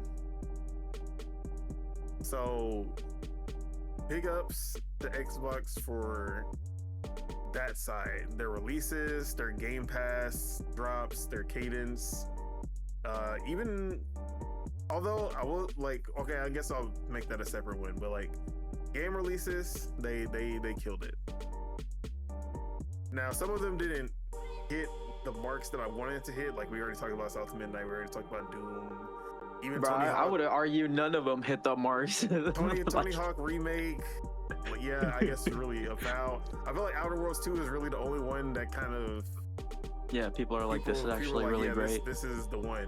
But like Avowed kind of missed the mark for a lot of people because of the story not really being that interesting, but the gameplay being really good, which is like the opposite of most action RPGs, especially from Obsidian. Yeah. But yeah, the choices and consequences, the action, like the story, the characters, it just did not really hit like that. But the combat was fucking dope. The world was fucking amazing and beautiful, but wasn't enough for most people. Grounded 2 actually was really good this year, but it's in early access, so for me, I think I'd rather just wait for the full release. But the people who have been playing it have had nothing but good things to say on Grounded 2. Keeper was exactly what I expected it to be. Artsy fartsy, not for me. Ninja Gaiden 4, I don't like. I've also heard mixed things with Ninja Gaiden 4. It's like, oh, gameplay is great.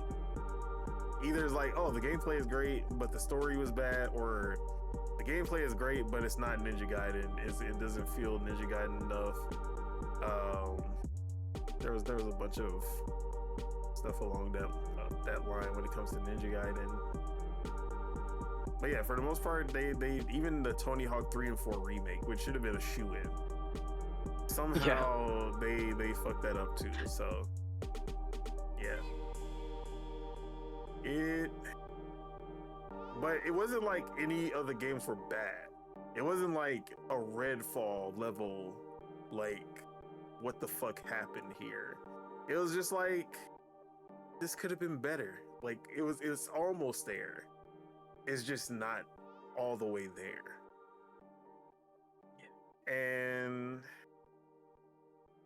with the cadence that they had, it's like, that's okay when you think about it in that sense, but like you do want to have at least one or two big games that actually hit and are like, yeah, this is it. Like, this is one of the best games of this year, and Xbox didn't really have that.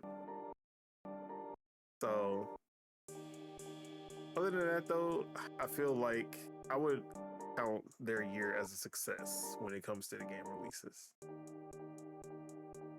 Now, oh wait, we forgot about Oblivion Remastered. I would say that was actually a pretty big hit when it came out. Although it's Oblivion, everyone loves Oblivion. But Clair Obscur did kind of, it was supposed to be that Oblivion overshadowed Clair Obscur, but Clair Obscur actually ended up overshadowing Oblivion at some point. But they chose a very weird place to put that. I don't understand why they shadow dropped it at that time. That's another thing. They just be making some dumb, like, release schedule. They could have released at any time in the year when it was dry or in between releases. They were like, no, this new game is coming out, let's just put it on that same day. Why? For what reason? They could have literally done that with like multiple of their games. Like, instead of putting Keeper in October, they could have probably pushed it to December. Thanks. Or exactly, for like Oblivion, like instead of like right next to a Claire, they could put it in June. So yeah, but the reason that Xbox is the most controversial of 2025 is because Microsoft Gaming was going off that like last year. Microsoft Gaming was pulling out everything that you would expect Microsoft Gaming to do. And the big one came,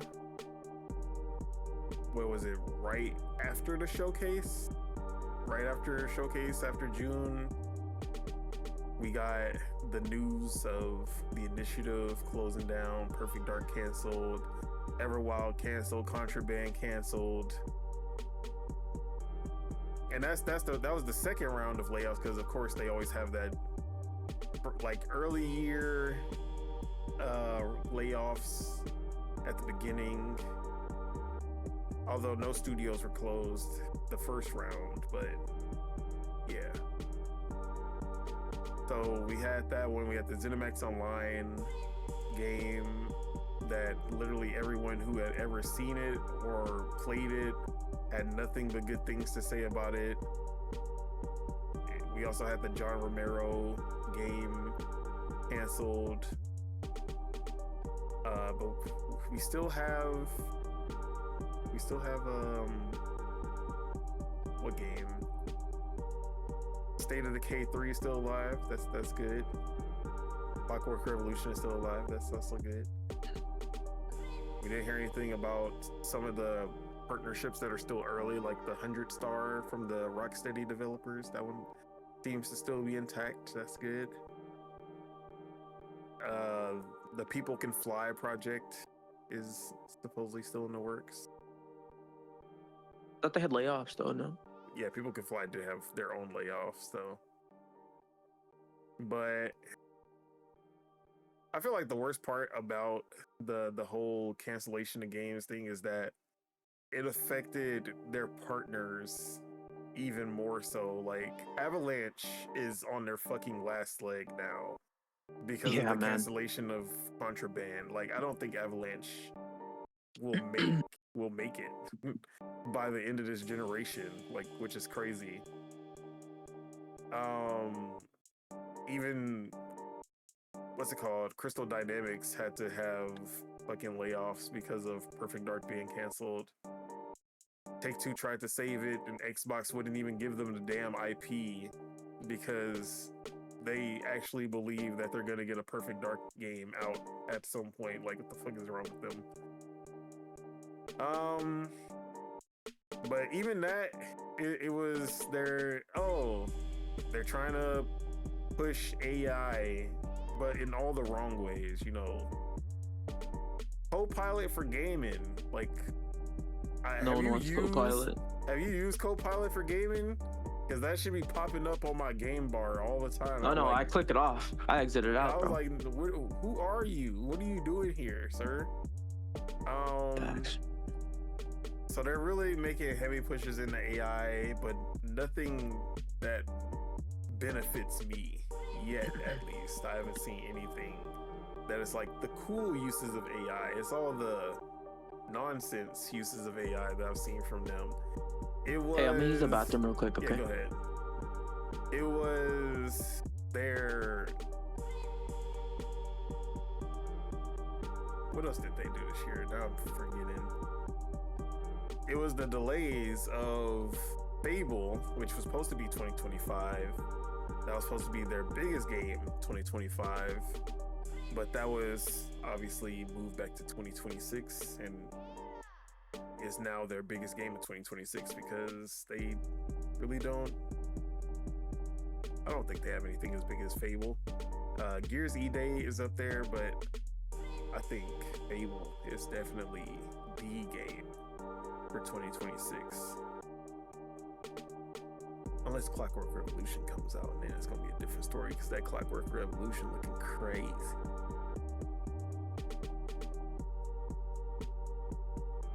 But it was also the full big three coming over to PlayStation. Halo in 2026, Gears of War Reload came out on PlayStation, and of course Forza Horizon 5. All the big three are now on PlayStation. And I know for some people that's nothing. Like, not everyone really cares about the exclusives, but I care. That's all that matters. I care. about the damn exclusives, and it's not looking good, bro.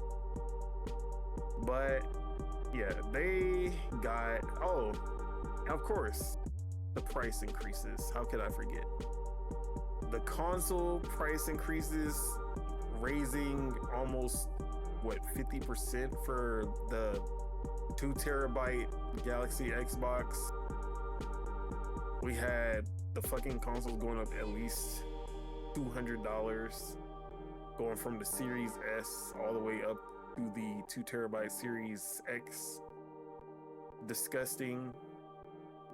Although Xbox is also like, oh, we're not selling consoles anyway, so really it doesn't matter if we up the prices for the few people who will actually buy one. So yeah. But the most egregious of all, and the one that hit the hardest, was the increase of Game Pass Ultimate. That really pissed off. We're still on Xbox? Yeah. Talking about the console price increases and now the Game Pass increase, which pissed everybody off. Nobody liked that one. That telltale sign. Like, even though I benefited in the long run, it was still like, why would you do this? Yeah. But it was some ridiculous decisions being made from the Microsoft Gaming Initiative, and we got the news about the crazy profit numbers that they were having to hit now, and then it started to make sense why they're upping the prices of the consoles, upping the prices of Game Pass, attempting to go to $80 games, and then realizing that nobody was gonna buy their games at $80, even Call of Duty, and backtracking on that. So yeah, when it comes to the actual news and the moves that they made in 2025, it was rough for Xbox. It was not, I don't think they really had any news that we were just like, yo, this is such good news for Xbox. I don't think that happened. It didn't. Was either a game came out and we're happy about the game coming out, or bad news. But even like their showcase, they're like, they usually have the best showcase every year, and their showcase wasn't even that crazy this year. Obviously, a lot of games were missing, which we kind of realized why. Like, where's Perfect Dark? I was expecting to see Perfect Dark here. Yeah, I know why we didn't see Perfect Dark there. But I will say their indie shows were really good this year, when they're usually not. It was actually the opposite this year. The Idea Xbox shows and the Xbox partner previews were actually really good.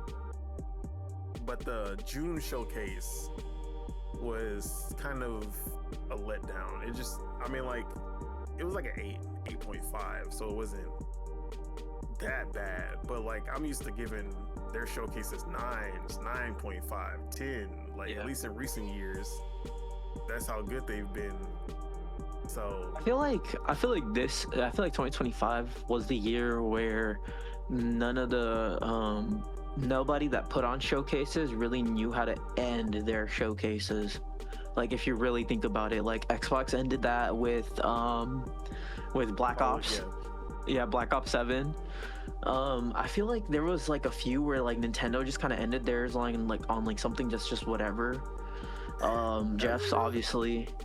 I was thinking like Nintendo ended. They had Fire Emblem, which was really good. They ended the Nintendo Switch 2 presentation with the reveal of Donkey Kong Bonanza, which maybe all the PlayStation ones also didn't have jack anything on there. You didn't like them ending with fucking hardware, speakers, and monitors and shit. I love fucking speakers and monitors, and then they go into Wolverine, which was a good ending. Oh yeah, no, that was a good trailer. I actually really liked that trailer. I felt like it made people very excited for the game too. So it did the thing that trailers need to do. But what's it called? Yeah. But I would say Xbox's showcases as a whole, they did good, but I just wish the June showcase was better. But I guess when you really don't have anything to show, you just don't have anything to show. It is what it is. But I guess we were just expecting a lot more, and we, at least from first party, we didn't get too much. Like, especially because things like Keeper, I was expecting like, oh, the next Double Fine game. There's no way I won't be excited about that. And then I saw Keeper. Yeah. And then you saw it, and you're like, yeah. Y'all could have kept this one in the tuck. Yeah. I feel you, man. But yeah, as a whole,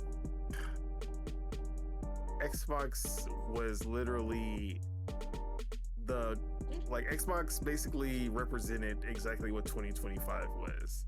We were happy about the game releases, but every time they opened their mouth, it was some grade A bullshit, and it was bad. It was a really bad time to be an Xbox fan. It was brand damaging. Yes, it was definitely a very brand damaging year. Even more so than last year with the no more exclusives. They went from, I feel like this one was way worse. Price increases, Game Pass increases. Yeah, nah, that shit was not gonna fly. Game Pass increases, your own fucking studios and like leaders like wearing PlayStation shirts on stage revealing your IPs for other platforms, like showboating it, winning an award, and then going up there and saying that your game is gonna be on Switch 2 and PlayStation, and yeah. So Xbox is, they did it to themselves though. They do it to themselves. But well, we'll talk about 2026 separately.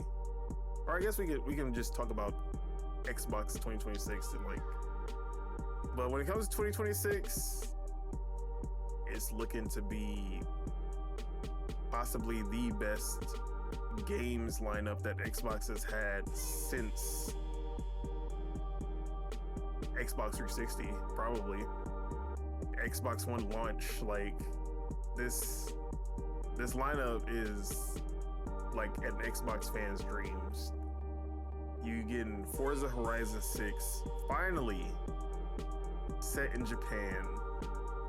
One that's been so long requested, and they're finally delivering. Gears of War E-Day. For the people who have not liked the direction of Gears 4, 5, this is going back to what made Gears special. Dom, Marcus, and actually getting the full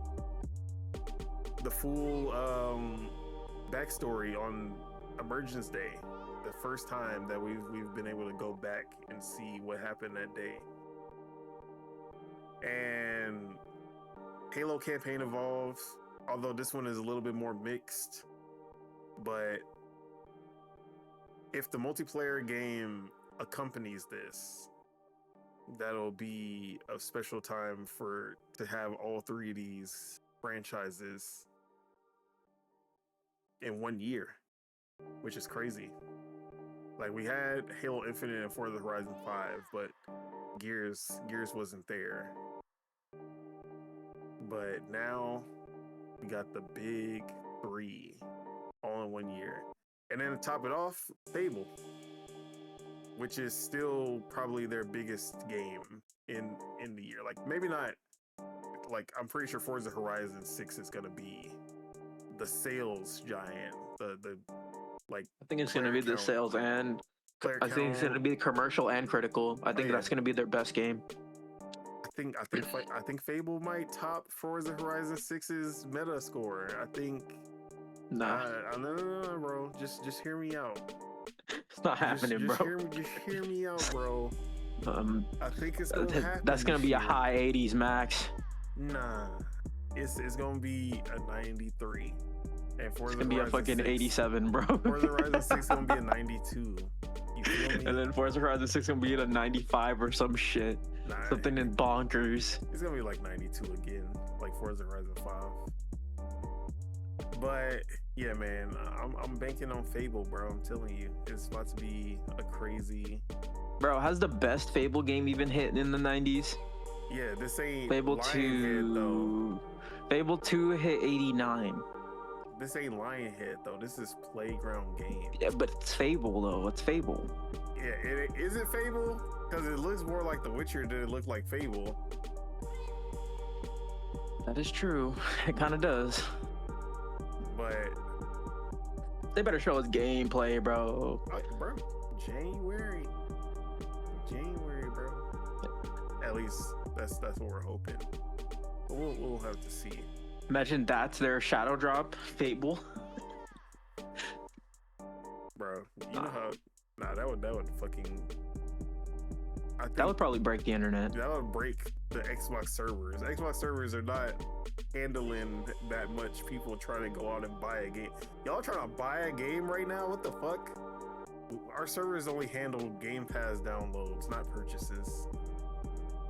But yeah, Fable, and then we still have a lot of unknown unknowns, such as Clockwork Revolution. Is that hit in 2026? State of Decay 3, is that hit in 2026? Like, are we gonna get the full release of Grounded 2 in 2026? There's so many games that are almost there that could hit 2026, but those 4 games alone are giants in and of itself. Anything else would be bonus, honestly. And then, of course, we still have a lot of projects we don't know anything about that might get revealed next year. The 100 Star Project, maybe they have something to show for that. Like I said, the Halo multiplayer project, we still haven't actually seen anything of it or really anything to acknowledge that it exists. But that's going to be a big reveal, maybe at the January showcase. We'll get the reveal of the Halo project, and who knows what else, because nobody expected fucking Ninja Gaiden 4 last year, so who knows what Xbox is hiding as well. Actually, I need to give them that January showcase was probably the best showcase of the year. Because not only did all the games came out, which that has been a problem with the January showcases before, is that like at least one of the games would get delayed out of 2020, whatever the fuck. Like they would get delayed out of the year, or they would have like a bunch of third-party shit that wasn't really Xbox related, like the Visions of Mana shit. That shit still pissed me off. But like last year, they showed off Clair Obscur Expedition 33, which was a good move because that game ended up being one of the biggest games of the year, and having that associated with Xbox and Game Pass was pretty big for them. They showed off Doom: The Dark Ages, which showed really well. Like it like the gameplay that they showed off looked really good. What was the third game? South of Midnight. Yeah, South of Midnight, which also showed really well. And then we got the sneak in of Ninja Gaiden 4. Actually, they started the show with that, which was crazy because nobody it was like, oh, we already going to a difference. Who the fuck? Team Ninja, what the fuck are they doing here? And yeah, that shit was fucking crazy. And then we got the shadow drop of Ninja Gaiden 2 Black. Like, they did the damn thing with that showcase. Every game they showed looked really good, and then that surprise, which is the one thing Xbox always has a problem with doing, is actually surprising people. That was Xbox showing that they can actually surprise, and that was worth it. But how are you feeling about their lineup for 2026? And outside of the 4 basically confirmed 2026 games, is there anything else that you're expecting to hit in 2026 from Xbox? Yeah, I mean, it's funny because it's like they've always had like the Halo, Gears, and Forza, but it's like this is the first time they're doing, or I mean the burger, shake, and fries, but this is the first time they're doing the burger, shake, and fries like all at once, right? Which is on the 25th anniversary, cool. Which is dope. Like that's what makes it so, it just hits harder because it's the 25th anniversary, and you're getting all like the whole 9 yards, like Fable, the burger, shake, and fries, all in 1 year. Yeah, man, Fable, Forza, Gears. Well, usually it's Forza Gears, Halo, but now you're getting Fable, so it's like, what's the extra? Is it this time you're getting loaded fries instead of regular fries? No, that's the well, I guess the shake would be a dessert. Yeah. Even though it's technically it should be a drink, but you know, you got some chicken nuggets on the side. Like you was extra hungry. You like, the burger ain't enough. I'm gonna get some chicken nuggets too. Yeah. What's it called? Which is cool that they're doing it all in 1 year. Hopefully they can land all of them in 1 year. I feel like Fable's the only one that has any chance of slipping. I think that there is something that will slip, but we don't know. But Clockwork could also be this year, which would be insane. Clockwork makes it. Clockwork could be a sneaky, like, this could be like very, very fucking good type game, but I do not see any chance of that game disappointing. I trust in NX, but like I trust in Obsidian. Yeah, I just think that I just think that something's gonna slip, but I do think this will be the year that they officially talk about next gen for them, whatever that will be. Because you know it's their big anniversary, so yeah, they'll lay it out. They'll tell us what it is. Hopefully it's good.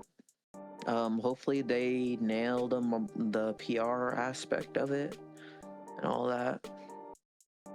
Yeah, and like a month ago, I would have said, "Oh yeah, I'm like 100% sure we're gonna see the next Xbox next year, or like at least they're gonna talk about it." But because of everything going on, the RAM shortages and all this shit, I feel like they might hold off just a little bit. But we'll see. We'll know for sure like, soon. I'll say 60-40. 60-40 on it happening versus not happening. But I'm leaning that they're still gonna do it, at least talk about it. But I don't think they're gonna do it at the same capacity that we would have seen, or like at the same. They're not gonna go as quickly with the reveal. Like I feel like it was gonna be like, oh, we get the reveal like early on in the year, and then we get like actual seeing the console and all types of shit like midway through at the June showcase, and then they're like putting out a release date by the end of the year, and it's gonna be like sometime mid 2027 type shit. But now I feel like they're gonna push back a lot of their plans. Yeah, man, it's everything is up in the air, but I do think that they'll officially talk about it this year. They'll announce something. I think they'll announce what it is. They'll announce a name for it. They'll announce their plans. They won't probably announce a price or anything, but they'll definitely announce what they're doing. Oh, they gonna hold that price forever until the last, just like they did with the Series X. they gonna hold that price close to the chest because it's probably gonna be bad. Yeah. But as far as Xbox goes, like the games, I feel like at this point I don't really need to worry about games with Xbox as much anymore. Not like it was in fucking Xbox One era where they were doing everything good except the games. Now it's the opposite. The games are great and they're just doing everything else fucking terribly. But will they be the most controversial in 2025 as well? Maybe. I just think every company is going to have some form of controversy because every company is going to probably need to raise their prices and stuff. So, For sure. But Xbox did choose to raise their prices exponentially higher than PlayStation and everybody else. Yeah, I mean that's just what they do it to themselves though. That's what I'm saying. Like the negative stuff is all on them. So it's like them being the most like them. Like if they keep on shooting themselves in the foot, then yes, they're just gonna be the probably the most negative talked about company, right? But I don't know. We'll see. I mean, there's a chance that Nintendo starts becoming the one that just everyone just shits on because it kind of already happened with the Switch 2 a little bit. But it could be like, imagine if they raise the prices to like 650 USD. Like if they do that, like everyone's gonna start shitting on them, So I don't know. Yeah. With that, let's actually I wouldn't say Nintendo for the end. Let's talk about PlayStation, who was just kind of quiet this year. Like, even like they were just kind of there.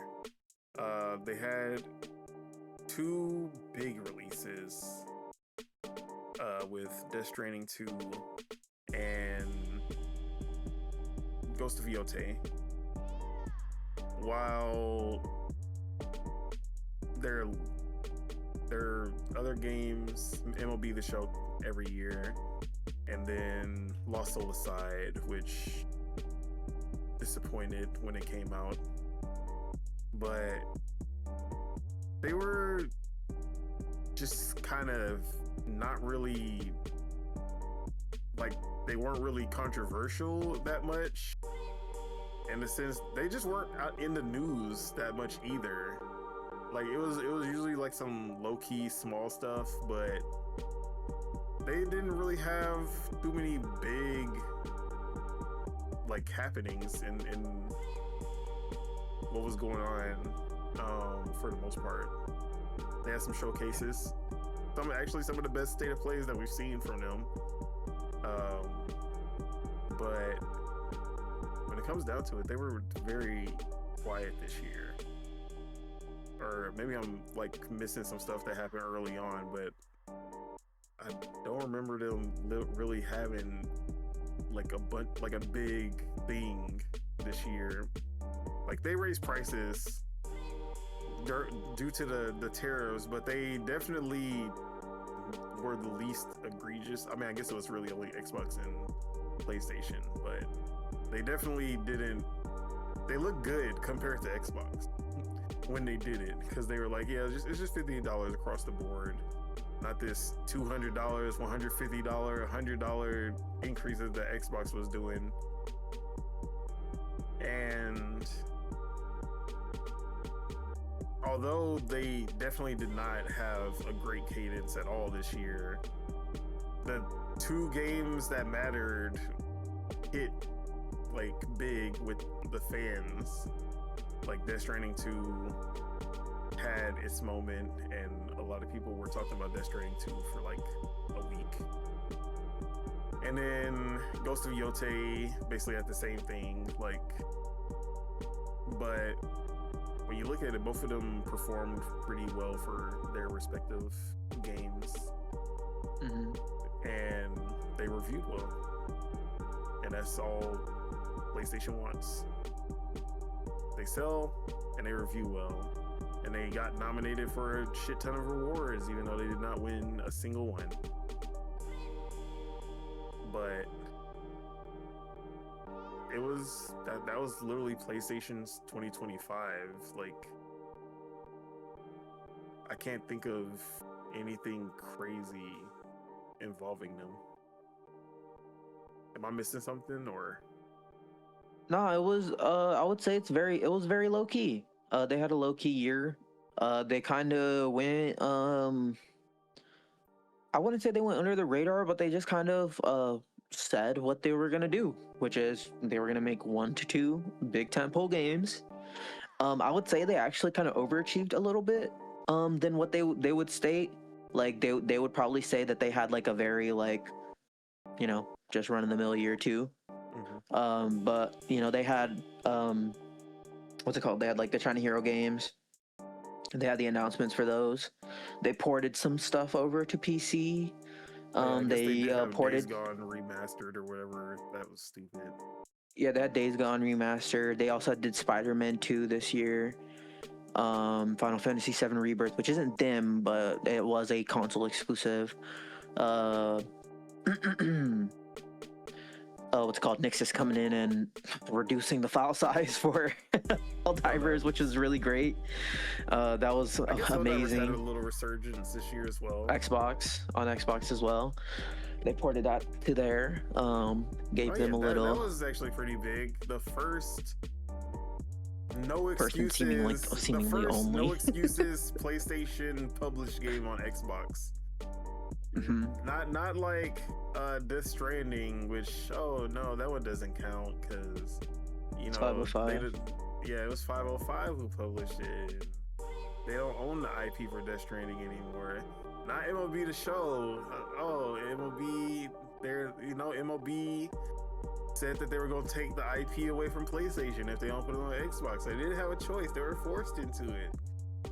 But this one was, you can't excuse it. It was like Lego Horizon.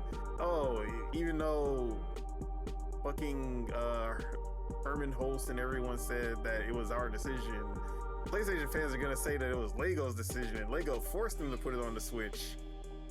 And like, there was always some excuse, like from the other Bandai Namco published Japan Studios games, like Hot Shots, or not Hot Shots Golf, Everybody's Golf Hot Shots, Patapon 1 and 2, and Freedom Wars. Like, they made excuses for everything, but Helldivers, there was really no way that you can kind of spin that. Well, Sony themselves were like, we did it.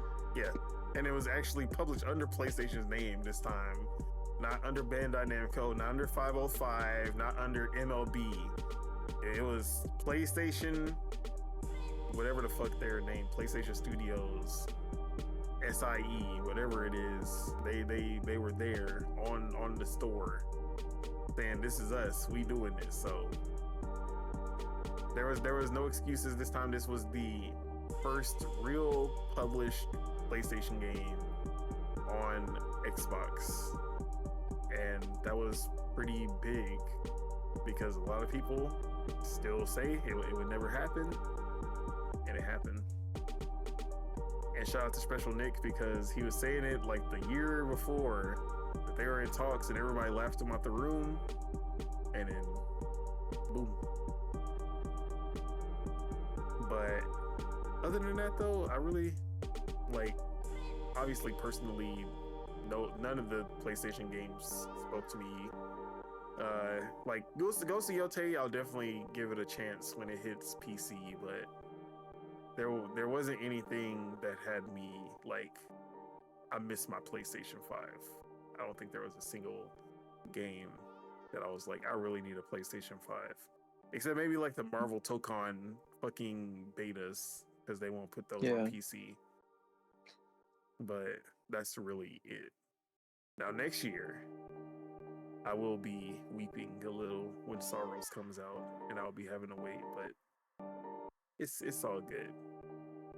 Now, PlayStation 2026, I will say both games are 100% more interesting to me than Ghost of Yotei and Death Stranding 2.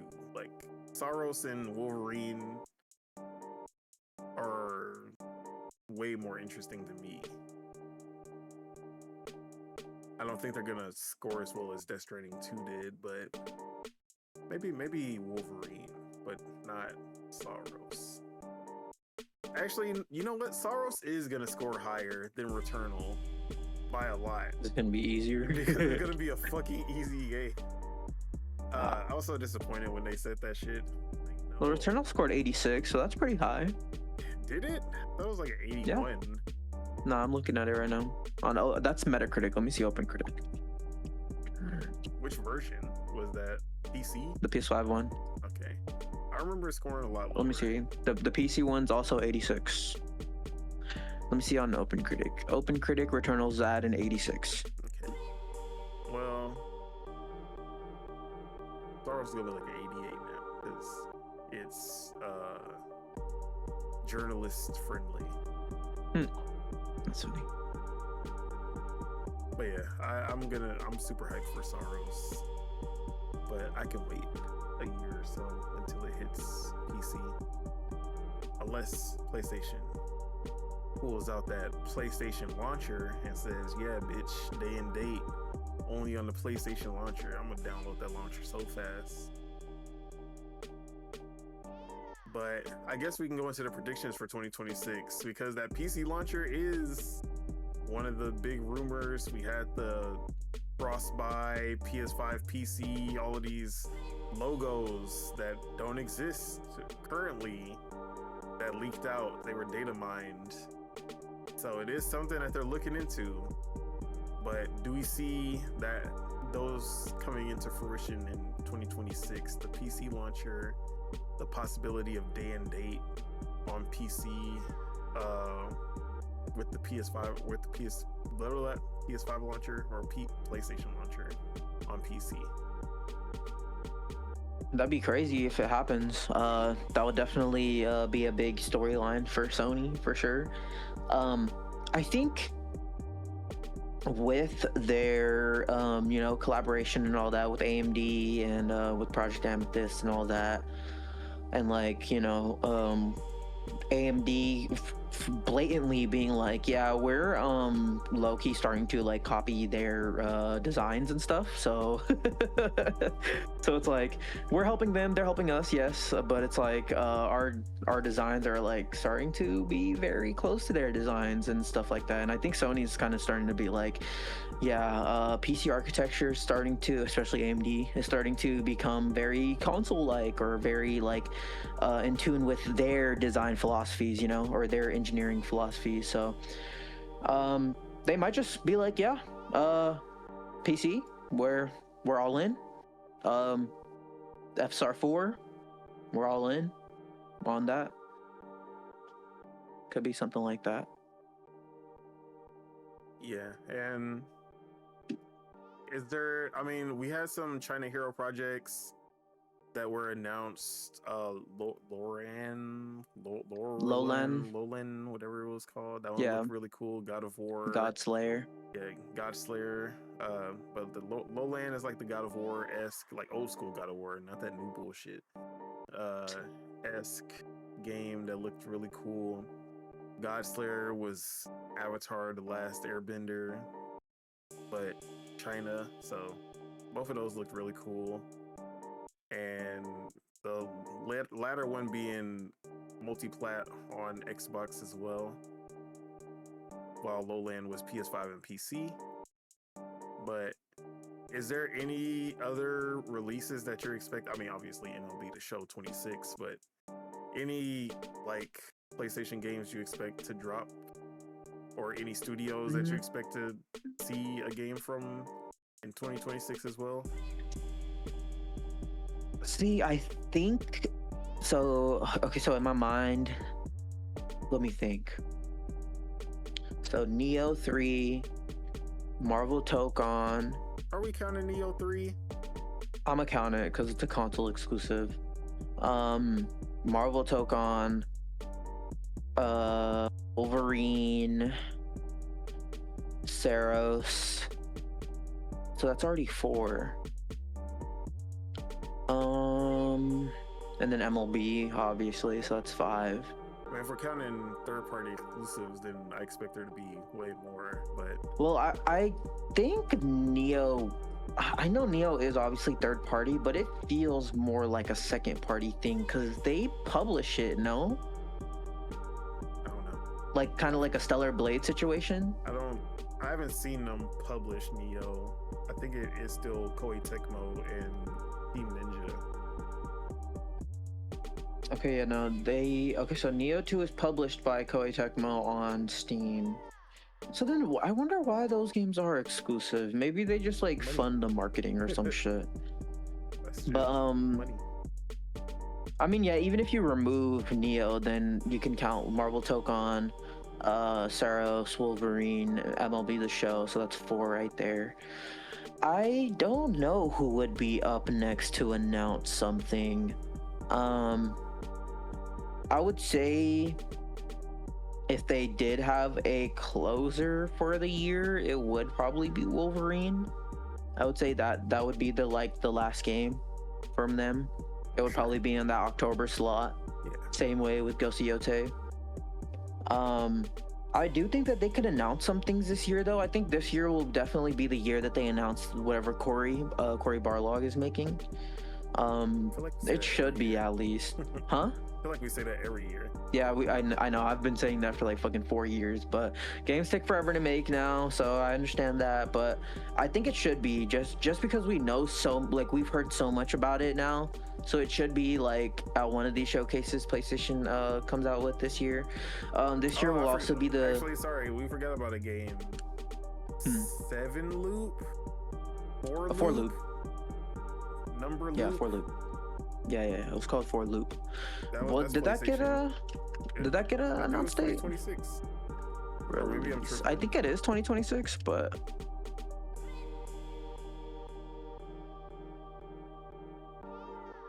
yeah, no release date yet. But yeah, okay, I think it is 2026 for sure. Oh, and then Marathon. Marathon's them. You know, I consider Bungie their own studio that just happens to be under PlayStation sometimes. Bad Robot Games. That's J.J. Abrams. But you know, okay, so this year will also be the year that PSSR gets its upgrade. And then okay, so I still don't 100% know if they'll do FSR 4, but what I understand is they want developers to have the choice to use either FSR 4 or PSSR. So I don't know if it'll be like, oh, PSSR 2 is just better than FSR 4. So if it is just that, then like they might just have that. But I think the option route would be the smartest thing, where it's like, oh, you can implement either or, pick which one you, the developer, likes the most or thinks is provides the best image quality, best performance, all that. So this will be the big year for that. This will probably also be the big year for their the GTA 6 marketing. I do think that Sony has it. I think they do, because I think they want them console bundles, bro. I think they want to sell those console bundles because they stockpile out of every company that is dealing with this RAM shortage and all that right now. Sony is the best equipped with their PlayStation because they stockpiled their resources for it. So they will have like consoles like there. So I do think they want the PS5 GTA bundles for sure. So yeah, I think it'll just be like another low-key kind of year. They'll have their 2 big hits, Saros and Wolverine, and they'll have, or I guess this might be like Tokon and Wolverine, and then Saros can be considered more of like a smaller game. But I feel like Tokon would have been a big hit if nobody played it. I feel like people, like, the more people play it, the more down on Tokon people are. Yeah, which is weird because I played it and I was like, it's actually hella fun. But I'm more of a casual fighting game fan too, so it makes sense for me, I guess. But yeah, I'm gonna say a low-key year. They might pop out with some things, you know, some teams I'm looking for sure. Santa Monica, the 2D God of War game. I'm definitely looking out for that. We'll see if we will. Okay, we'll definitely get gameplay for Intergalactic this year. 100%. I'll say that 100% we're getting gameplay for it. It might even get a release date for next year, but it's definitely coming out next year, 2027. But you're using a lot of definites for Naughty Dog. No. That game is coming out next year, bro. I think whether they like it or not. But yeah, I am kind of using a lot of definites for Naughty Dog, but it is in my mind it's slotted for 2027. But I do think we're gonna see it this year. I'll say that definitely we'll see it this year. We'll see gameplay for it. We'll see that famous, maybe unedited like 6-7 minute gameplay clip, which Naughty Dog is very famous for. But yeah, I'm excited. I'm excited to see what they got cooking. Hopefully we get a glimpse of Media Molecules thing. Maybe we'll get some hints at the future, but we'll see. All right, and then finally for PlayStation, the big question that everyone has on their minds: what 5-year-old game will they be remastering for the PS5 this time? Is it going to be... Actually, that's the beginning of the PS5 generation. Shit. I guess we're getting Miles Morales remastered PS5 edition, even though there was already a PS5 edition. Or Demon Souls remake remastered. So yeah. Look forward to it, guys. Or if they were really real, NAC 1 and 2 PS5 edition, it's over. Also, which Japan studio games are going to other consoles? They other consoles, but it's really just Nintendo.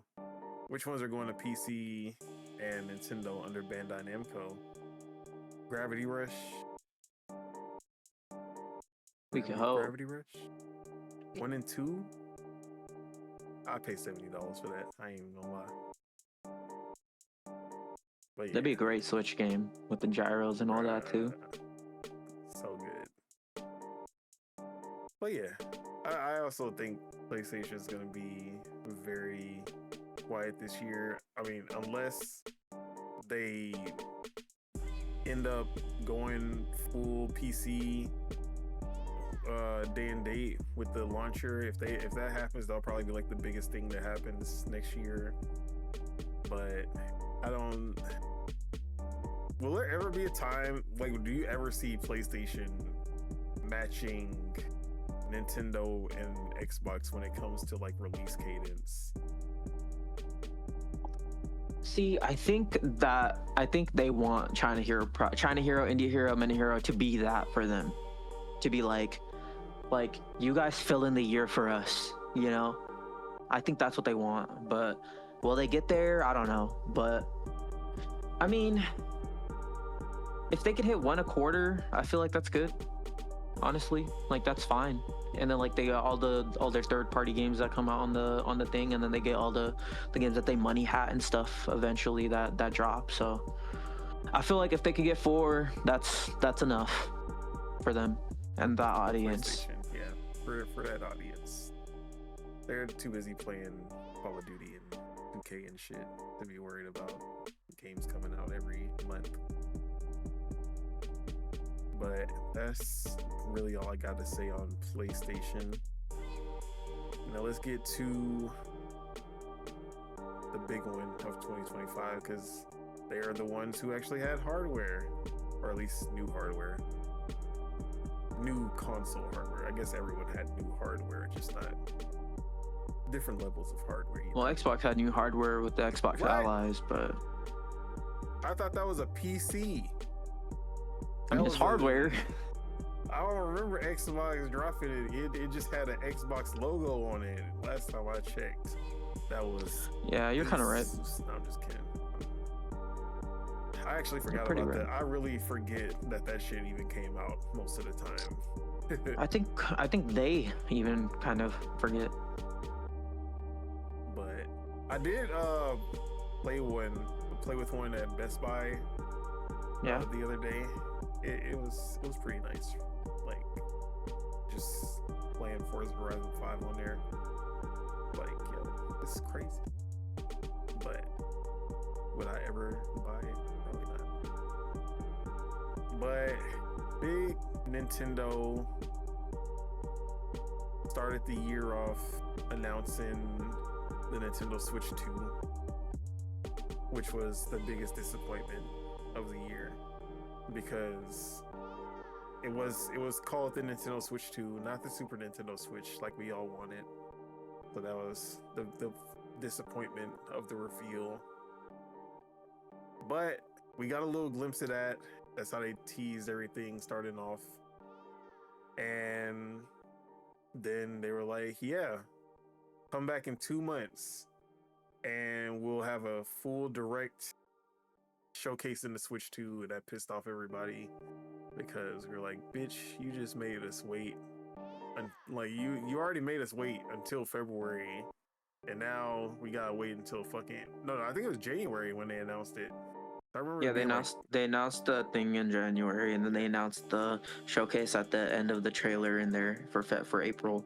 And then if you were watching it on the UK channel, like, February 4th, that's next month. And it was like, no, it was literally April 2nd or some shit like that. It was so bad. I was so bad. Yeah, I was mad too. But the wait was worth it, and we got the full showcase of the Switch 2. Albeit there was still some prominent Switch 1 releases that came out: Xenoblade Chronicles X Definitive Edition and Donkey Kong Country Returns HD and Luigi's Mansion 2 HD. Kind of held the year down until the Switch 2, although I'm pretty sure they really did not perform well because everybody was just waiting for the Switch 2, honestly. Also, Donkey Kong Country Returns and Luigi's Mansion 2 are not, like, they're not pushing units like that. But then we got the Direct, and it was a really good, like, Direct. It was very informative. They went above and beyond what at least I expected from them with the showcase of the hardware. They actually went a lot, like they went very in depth with the hardware, which did not leave that much room for the actual games, which I was kind of disappointed that they really did not have their own, like, too much of their own games to talk about. It was a lot of third-party stuff, which makes sense because third party has been and will continue to be very prominent on the Switch 2, and we're seeing more so, like, every big showcase, like big third party showcase at least, that the Switch 2 is becoming more and more like third party friendly compared to the Switch 1. But we got the launch lineup, which was Mario Kart World and Nintendo Switch 2 Welcome Tour. But there was also Street Fighter 6, Cyberpunk 2077, Hitman Trilogy, some other ones I'm probably forgetting. I think Yakuza was there. One of the Yakuza 0 or something like that was there, or Kiwami, whichever one. But it was a okay launch. Like, obviously Mario Kart World was the one that everyone was there for. But there was also a lot of controversy before the Switch 2 launched.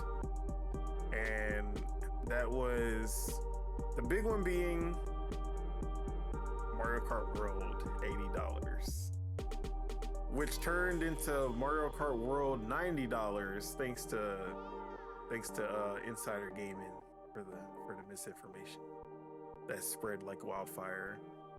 And they don't care, bro. They don't care if they spread information or not. Honestly, it was that, and it was the price of the console, which I never had an issue with the price. The price was really good for what the console was like. But a lot of people had, or I shouldn't say a lot of people, the internet was very vocal about the pricing of the Switch 2, how they can just get a Steam Deck for cheaper, and how it wasn't powerful enough, and how they'll just run everything on the Steam Deck instead, and Mario Kart World didn't look any different than Mario Kart 8 Deluxe, and $80 is too much, and they like everyone's boycotting Nintendo because of $80 games, even though most people bought the game for $50 with the bundle. And all of this was spiraling, and then there was the key card situation, which even to this day is still going on, and a lot of people are just like, we're not buying no games that's not real physical, and if it's a key card, we're just gonna ignore that.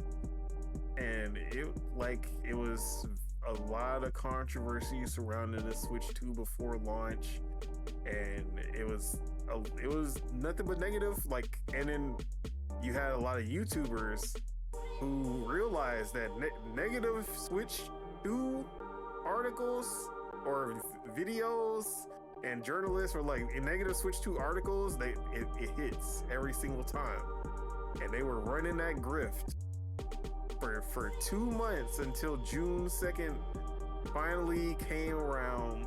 And if you listen to the internet and Twitter and all these articles, you'd be like, oh yeah, the Switch 2 is about to fucking bomb. Like, this might be a Wii U situation. And every YouTube video you saw would tell you that the Switch 2 is the next Wii U. And then the Switch 2 came out, and then it broke records and became the fastest selling console of all time. And the people who actually got the console ended up actually enjoying the console a lot. Just crazy. Once you get your hands on something, how all that talking before it even comes out just kind of goes out the window. But Mario Kart World was a fun time, albeit some people will try to tell you otherwise, but the numbers definitely don't lie. There's still a lot of people playing Mario Kart World. And then the cadence of releases afterwards, it was Mario Kart World in June, along with Welcome Tour, which we don't talk about. Donkey Kong Bonanza, the best Switch 2 game to this day, came out the next month in July. It was the big single player, like more innovative, more creative release. And like just a month after, that was one of the biggest games to look forward to. August was Drag X Drive. It did something. It was there. I'm pretty sure it did not perform well whatsoever. I think they didn't even give out numbers for Drag X Drive in the earnings report, which should tell you everything. Surprised me. Yeah, which should tell you everything you need to know. Like, as much as I enjoyed my week and a half of playing it, it's definitely not a game for everyone. Not a mass appeal. It has no mass appeal whatsoever. That's what I'm trying to say. But after that, September.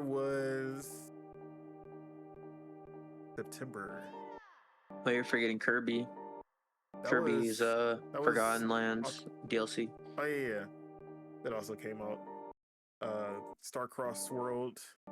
That was probably the best Switch 2 edition that we got. So, yeah, and I guess there was some other Switch 2 editions thrown in, like Splatoon 3. I got a Switch 2 update and all this. Obviously, Scarlet and Violet actually became playable for the first time when the Switch 2 launched, along with a bunch of other games having Switch 2 updates and Switch 2 editions. free and paid, depending on the situation. But what was September? Why am I feel like I think they didn't have anything. I feel like September wasn't really. They didn't have anything in September. But October was Kirby Air Riders, or was that November? That was November. No, November. October was Pokemon. Yeah, Pokemon Legends ZA. November was Kirby Air Riders. Hyrule Legends. And Hyrule Warriors. Or Hyrule Warriors, finally. Yeah, Hyrule Warriors and Kirby Air Riders, and then December's Metroid Prime. Metroid Prime. So they had at least one game a month for the Nintendo Switch 2, whether it was cross-gen or just straight up Switch 2.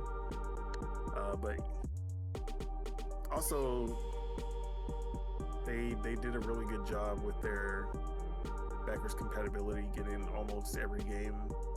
Like there's still a few stragglers that aren't fully compatible, but for the most part, everything on your Switch 1 is playing on your Switch 2. Usually a lot more stable. Sometimes higher resolution if it has dynamic resolution, but for the most part, you just get a better experience playing the games on the Switch 2 from your Switch 1 library, which is great. Load times are a lot faster, especially if you play Smash Bros on the Switch 2, like night and day difference in load times. And it's been a great console so far.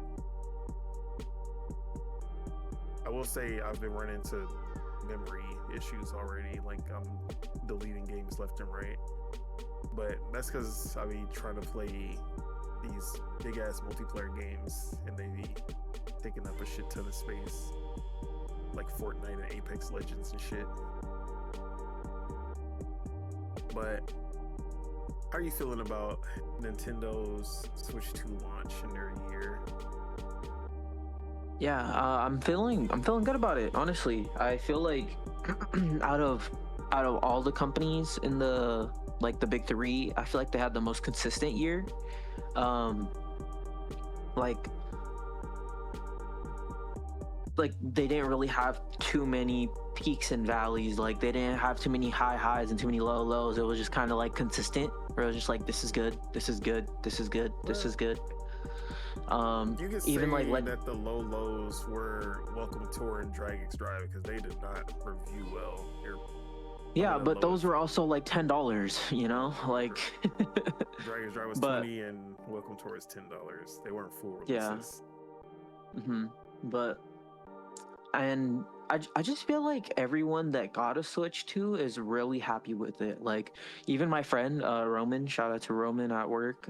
He was like hating on it because like, you know, like when I learn things or like when I figure out things, like I'll tell everyone beforehand. And like I was talking about the Switch 2 like months before they announced it. And he was like, oh, it's gonna be stinky, it's gonna be trash, it's gonna be shit, blah blah. And like now he has it, and like I'd be asking every time I talk to him, like, so what you been playing? It'd be something on the Switch. He'll be like, oh, it's this on this, it's this on the Switch, it's this on the Switch. It's Hollow Knight. I beat Hollow Knight Silksong the other day. I'm like, oh wow. He's like, bro, it's so good on there. And I'm like, yeah, no. And then yeah, it's just everyone I talk to, like everyone wants to buy the third party stuff on the Switch. Like I even bought Dragon Quest on there. I bought Sonic Racing on there. I'm gonna buy Dispatch on there. It's just a great system. It's just really nice to have. Yeah, and I primarily play handheld when I'm playing my Switch 2, so it's been an amazing experience in handheld compared to the Switch 1, especially with the type of games that I've been playing on here now. Both are impressive. That's the cool thing. I'm still waiting on that VRR update on the TV though. That's probably like the weakest link when it comes to playing docked. But like playing Cyberpunk handheld with the VRR feels really good. But having an actual playable version of Fortnite that doesn't look like fucking garbage portably is pretty nice, especially when Fortnite gives me issues on PC like it always does, and I just like, fuck it, I'm going to Switch 2, and then it just works perfectly, and it runs really well, and it looks really good. But it's definitely more viable to make a third party portable experience. Like, you can get a full experience playing third-party games on here. They might be 30 FPS, sometimes 40, but they are not how The Witcher 3 was on the Switch, or Doom was on the Switch 1, where it's like, it's cool. It's just cool that it's there. Yeah. It's not a it's not a version that I'm gonna want to play all the way through. But it's just like cool that they even got it running on here, even though it looks like absolute shit. Like, Cyberpunk does not look like absolute shit like The Witcher did on the Switch 1. No, and it's actually playable too. Like if they literally did what they did to Cyberpunk for The Witcher 3 for the Switch 2, that would be a great version of Witcher 3. Yeah. Like, if it was 30 or 40 FPS and it just looked really good, like, that'd be great.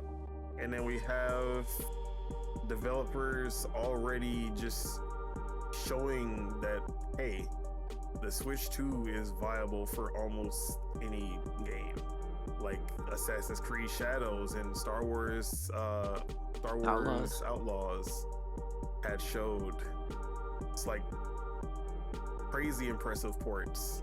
Current gen games. Yeah, current gen games. Not Xbox. There was no Xbox One or PS4 version of Assassin's Creed Shadows or Star Wars Outlaws, and they run on this as if you would think that they have been like, this was a native version that they were working on during development, but no, this is a port. Not even like a game that, like, oh, we have to make this with the Nintendo Switch 2 in mind. I don't think they were making Star Wars Outlaws with the Nintendo Switch 2 in mind. They just were like, okay, let's port this over and see how it goes, and amazing results.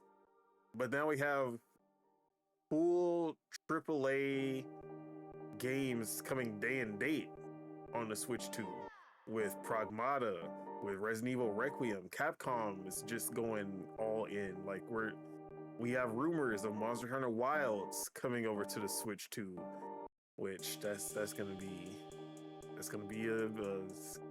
scary one. Because we see how Monster Hunter Wilds runs on these other consoles. Mm-hmm. So, Yakuza's gonna be there, Dragon Quest is there, Final Fantasy. Yeah. Like, I'm pretty sure Final Fantasy Part 3 will be day and date on the Switch. Oh yeah. 2. No doubt. Which that's gonna be the best selling one in the franchise, like, no doubt.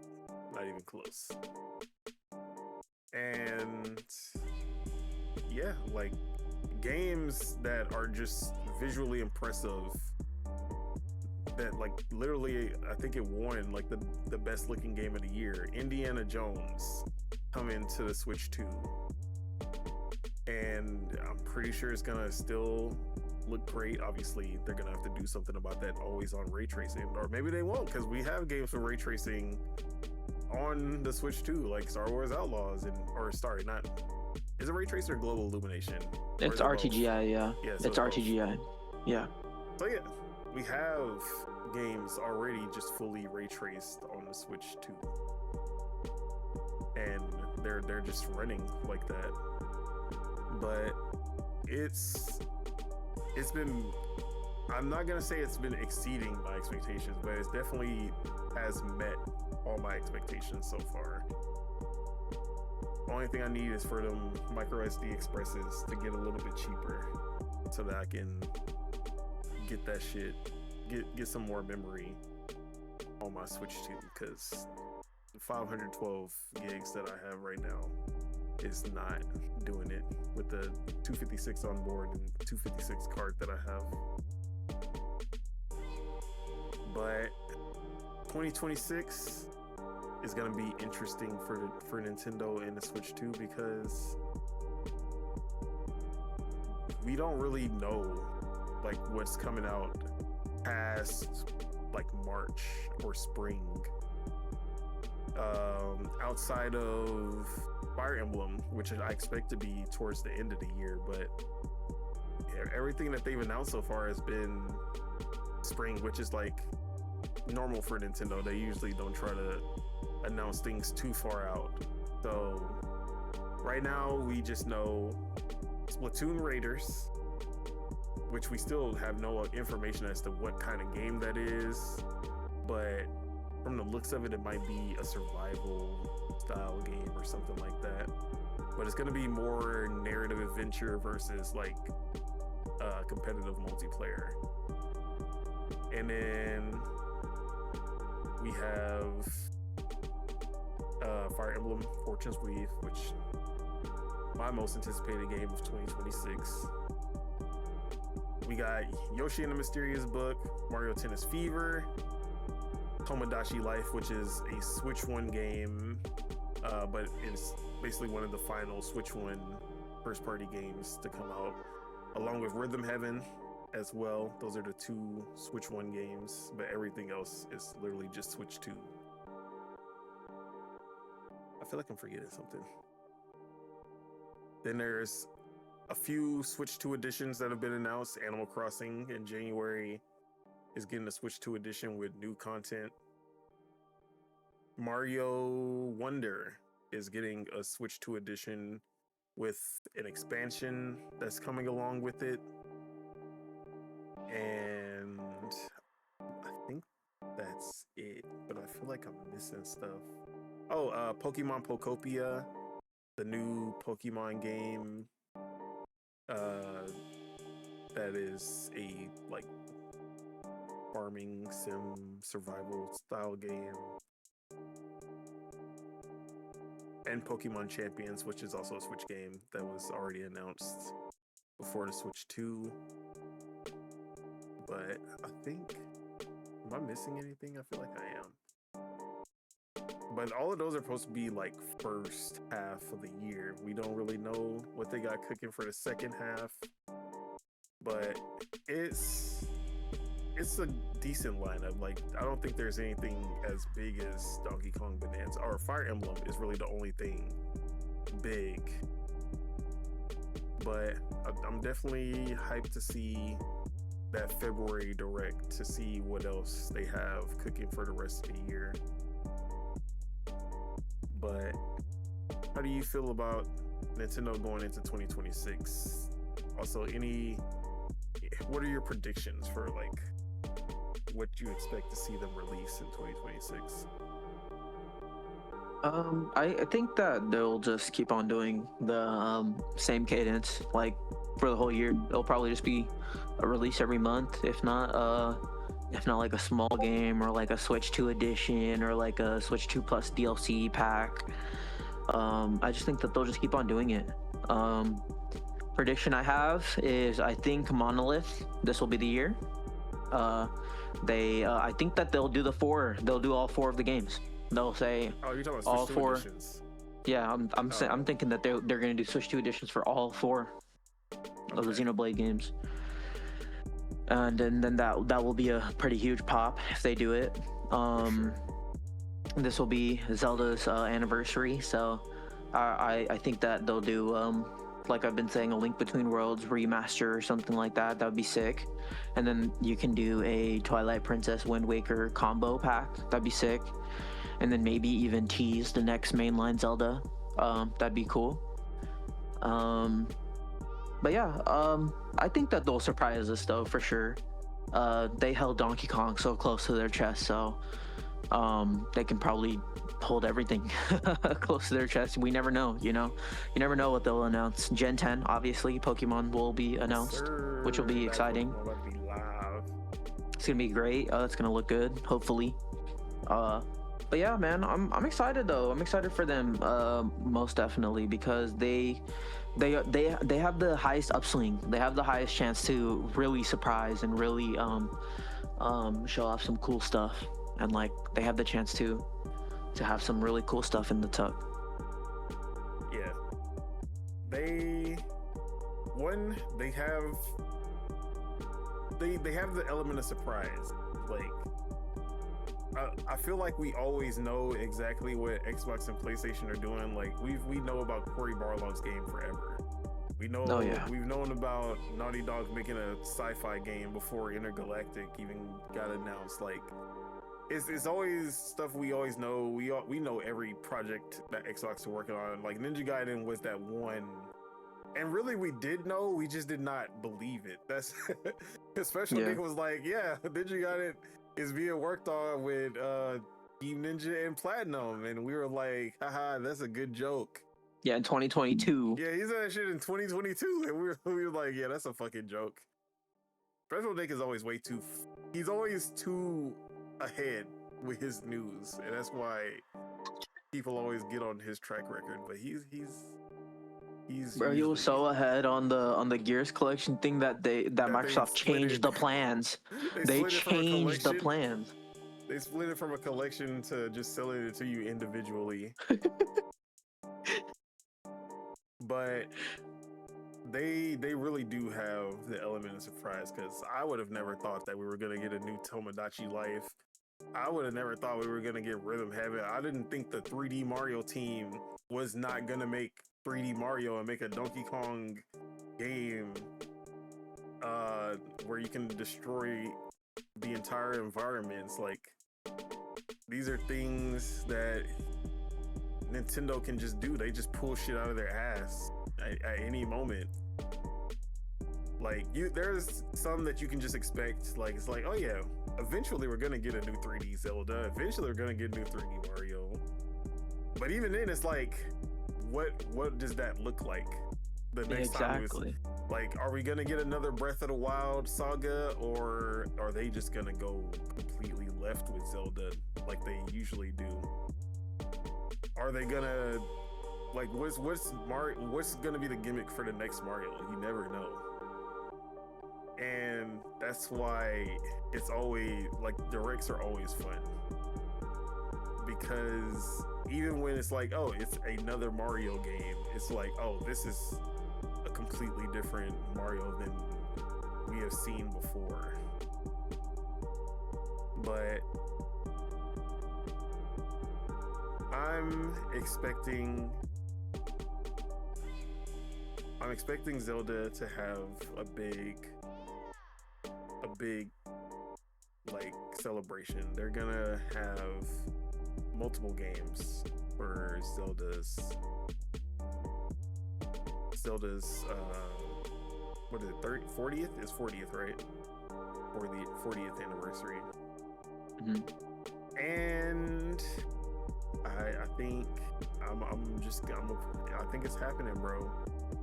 I think this is the time that they do it. They're at least gonna announce it. I think we're gonna get Ocarina of Time. It's gonna happen, bro. I'm getting people's hopes up. And if not Ocarina of Time, it's gonna be A Link to the Past, like, remade. One of those two are getting a remake soon. But other than Zelda, I think that we're gonna see Switch 2 editions, a lot of Switch 2 editions this year, including Xenoblade, like you said. But I also think we're gonna get our first look, or at least a tease, of Monolith's next project. It has been, it's gonna be 4 years since Xenoblade 3. I think it's about time that they give us a little tease of what that's gonna be. I feel like Mario's gonna be absent this year outside of Super Mario Wonder. For the most part. Movie. Yeah, the movie.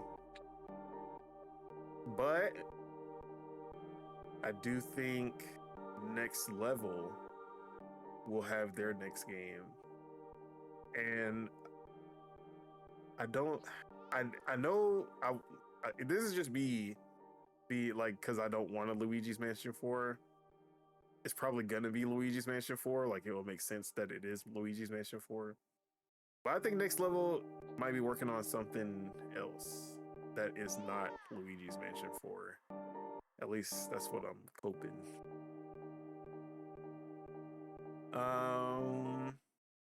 let's see. What are the predictions for games? I really don't know. That's the thing. You just don't know. They could pull up with a Star Fox out of nowhere. They could pull up with Star Tropics.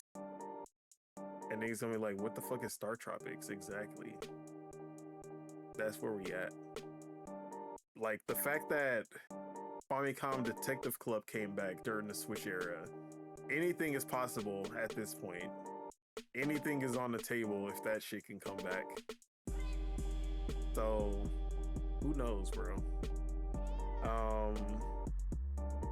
I don't, just because the Animal Crossing Switch 2 edition got announced, I don't think we're getting a new Animal Crossing next year. Or this year, sorry. But I do think we will be getting an Animal Crossing next year. And I think they're going to announce it in June or September. The next Animal Crossing. They're going to announce it. It's not going to come out next year. What else is going to get announced? Yeah, man. And Switch, and as far as third parties, we're gonna get some crazy third party support in 2026. And I feel like a lot of the games that are coming out are you're gonna be seeing that Nintendo Switch 2 logo next to everyone. But that's really all I got for Nintendo's. I feel like they're gonna go harder than they did this year. NSO, we get in DS. Nah. I'll give them another year. Not next year, but 2027. That DS is happening. So yeah, that's all I'll predict. All right. Now we've done the big three. Let's just move on to 2026 as a whole. What are your, how are you feeling going into 2026 with basically games that we already have announced and news that going into 2026? How are we feeling about how 2026 is going to play out? I'm excited for it, honestly. I'm excited for the games aspect. I can speak for myself because I have the hardware and stuff, so I don't need to worry about that, which is nice. It's nice that I don't need to worry about all the acquiring of the hardware and stuff, so I can save a lot this year, which is exciting for me. I can try to play more on Game Pass if I want to. I can try to deal hunt some more, try to cop more physical games, but overall, I'm excited. I'm excited for the year. I'm not excited for all the bad news that we're gonna get because I know it's gonna be a lot. But I'm expecting, like we do every year, I'm expecting some studio closures. I'm expecting game cancellations. I'm expecting layoffs. So we're gonna brace for impact for all that stuff. But I think the games will be good. And I'm especially excited for Nintendo. I'm really excited for Forza Horizon 6 from Xbox, and I'm excited for Wolverine from PlayStation. So it's like I literally got something from all of them. Yes. Yeah. Yeah, and I usually can't say that every year, but I'm always excited about something from Nintendo and Xbox. But this year, I can 100% say I'm excited about Saros from PlayStation. Mm-hmm. Yeah, Saros, Wolverine for sure. Yeah, I'm excited for Marathon too. Finally. I'm not excited, but I'm curious about Marathon. Same thing with Wolverine. I just don't like Insomniac's handling, but we'll see how it goes. Yes, sir. But as far as third parties in general, GTA 6 is gonna come out. I'm gonna say it. It's coming out in November. It's not getting delayed again. Hopefully, yeah. It's gonna be fucking crazy when it comes out. And then some of the games that I'm just yeah, might as well just get right into the most anticipated. My most anticipated is Fire Emblem Fortune's Weave. I've been waiting for a new Fire Emblem, and especially now we're gonna get a Fire Emblem that looks good and runs good. Amazing. Been way too long. Haven't had this experience since Path of Radiance on the GameCube. But gonna be excited to have that. But other than that, Ananta, like, I feel like that one has the most chance of disappointing, but I feel like it's gonna be a fun ass game. And Crimson Desert, been waiting on that one for a long ass time. I can't even think of all the games off the top of my head, honestly.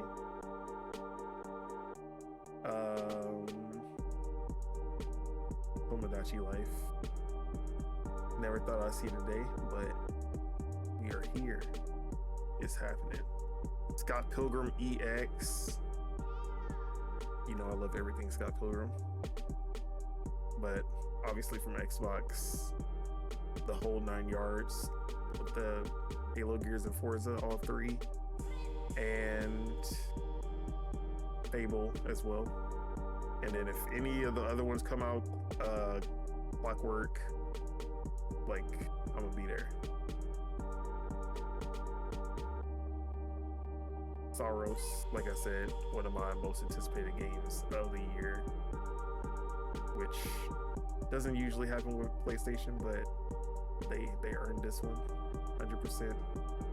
From the indie scene though, Demon Tides, bro. You already know that Demon Tides coming out in February. I'm not playing Resident Evil. I'll be playing Demon Tides. That's what I'm gonna say. Resident Evil Requiem look cool, but it ain't Demon Tides. I'll tell you that. Bubsy 4D from Fabraz as well. Not as hyped, but that game is gonna be amazing as well. Control Resonant actually surprised me. Was not expecting to be excited about Control 2 as much as I am, but that one looked really good. Mouse PI for Hire. That's coming out in March, I think. Excited about that one. Big Hops is another, that one's like super, that's like 2 weeks from now. That's another indie 3D platformer that looks really good. Pound Life 2 looks really good. Vampire Crawlers looks amazing. The Duskbloods, I forgot about that, talking about Nintendo games. I mean, it's not Nintendo, they're publishing it, but From Software, multiplayer, PvPvE, like, I'm there, 100%. Replace, that's finally coming out. Been looking forward to that one forever. The Lego Batman game, that shit looks dope. 007 looks dope. There's already too many games I'm super excited about, like Alabaster Dawn from the Crosscode creators, Bloodstained 2, can't fucking wait. Paralives, yeah man. There's too much, bro. It's already looking crazy in these streets. But I just named a shit ton of games. What are you looking forward to in 2026? I mean, yeah, I agree with all the ones that you listed. There's not really any I'm looking that I'm seeing. Blood of the Dawnwalker, 007. I'm curious about Blood of the Dawnwalker. I need to see more. Control Resonant, Crimson Desert, Denshin Attack. That one looks cool. Oh yeah, that's that one. Train one, right? Yeah, that's the trains. Dragon Quest VII looks sick. Dusk Blood, Wolverine, Lego Batman, Mario Tennis, Marvel Tokon, and Mina the Hollower. I always forget about Mina. Yeah. Mani Musha. Mani Musha as well, yeah. Phantom Blade Zero. Finally becoming a real game. We're still not convinced. Yeah, man. I hope we get Dustblood's news in the first direct of the year, whether it's January or February. Yeah. Bro, I'm still February. Like next month, we gonna hear about the next Pokemon. That's fucking crazy. Mm-hmm. I haven't been like, if it wasn't for these leaks, I would not care. But the leaks got me so hyped for the next Pokemon because I want them to actually have a W, like a real W this time, where everyone can look at this Pokemon game and say, "Damn, this is what we were wanting from Game Freak." But there was some more stuff that just leaked out about the size of Pokemon map for Winds and Waves. Did you see that? Yeah. Yeah, that's just crazy. They said that literally like 7 of the islands are the same size, or 8 islands, whatever it was, are the same size as Paldea from Scarlet and Violet. Fucking crazy. Yeah. That's insane. But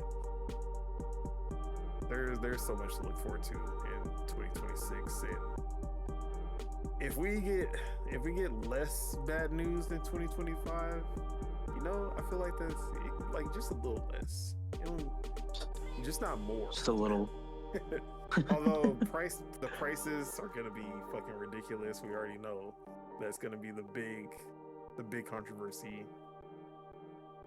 Like even the Steam machine, which we really didn't talk about, but I feel like all of this shit going, it was the worst time to have the Steam machine come out now with all the shit going on.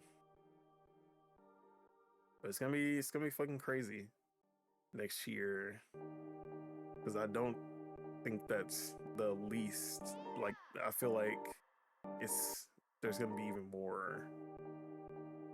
Gonna get bad when it comes to hardware shit. But really, that's all I had to talk about. Like 2025, 2026. I'm just excited to keep gaming. Oh yeah. Personally, I want to do more gaming, as far as I definitely want to improve my completion rate of games, which I didn't really have. Like I didn't finish as many games as I wanted to. But it is what it is sometimes. But any personal gaming goals you have for 2026? I definitely want to beat more games for sure. I definitely want to experience like games more fully.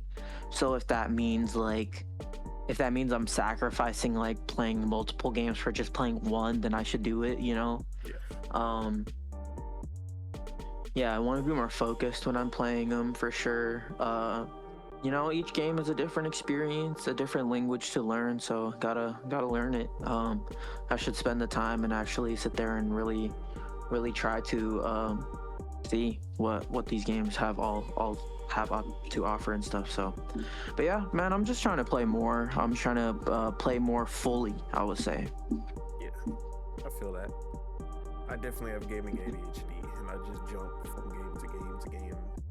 So I could definitely, if I've actually sat there and focused on one game at a time, that would actually help a lot. We'll see if I actually do that though. But with that, is there any final thoughts? 2025, 2026, gaming, anything before we wrap it up? Hopefully by this time next year, we can say that we have played GTA 6 and that it is in our hands, and it's absolute mid. And that terrible. It's fun and enjoyable, and the graphics are great, and it's I want GTA 6 to come out and it just be bad, like just terrible. Yeah. And then I just want to see what happens when that happens. Yeah. Like what do we do as a society when GTA is bad? I don't think it will be bad. I want it to be mind's eye bad, like ooh, like Jesus Christ, how the fuck did this happen? Yeah, I don't think that's happening, bro. Could you imagine though? It'd be bad. I think we would get nuked. Like we would just get nuked for that. As a country, we would have to take the hit. Even though Rockstar technically, like, they're in Canada or some shit. The main one, right? Am I making that up? Rockstar what? Like the main Rockstar is in Canada? No, the main Rockstar, at least that I know of, is in New York.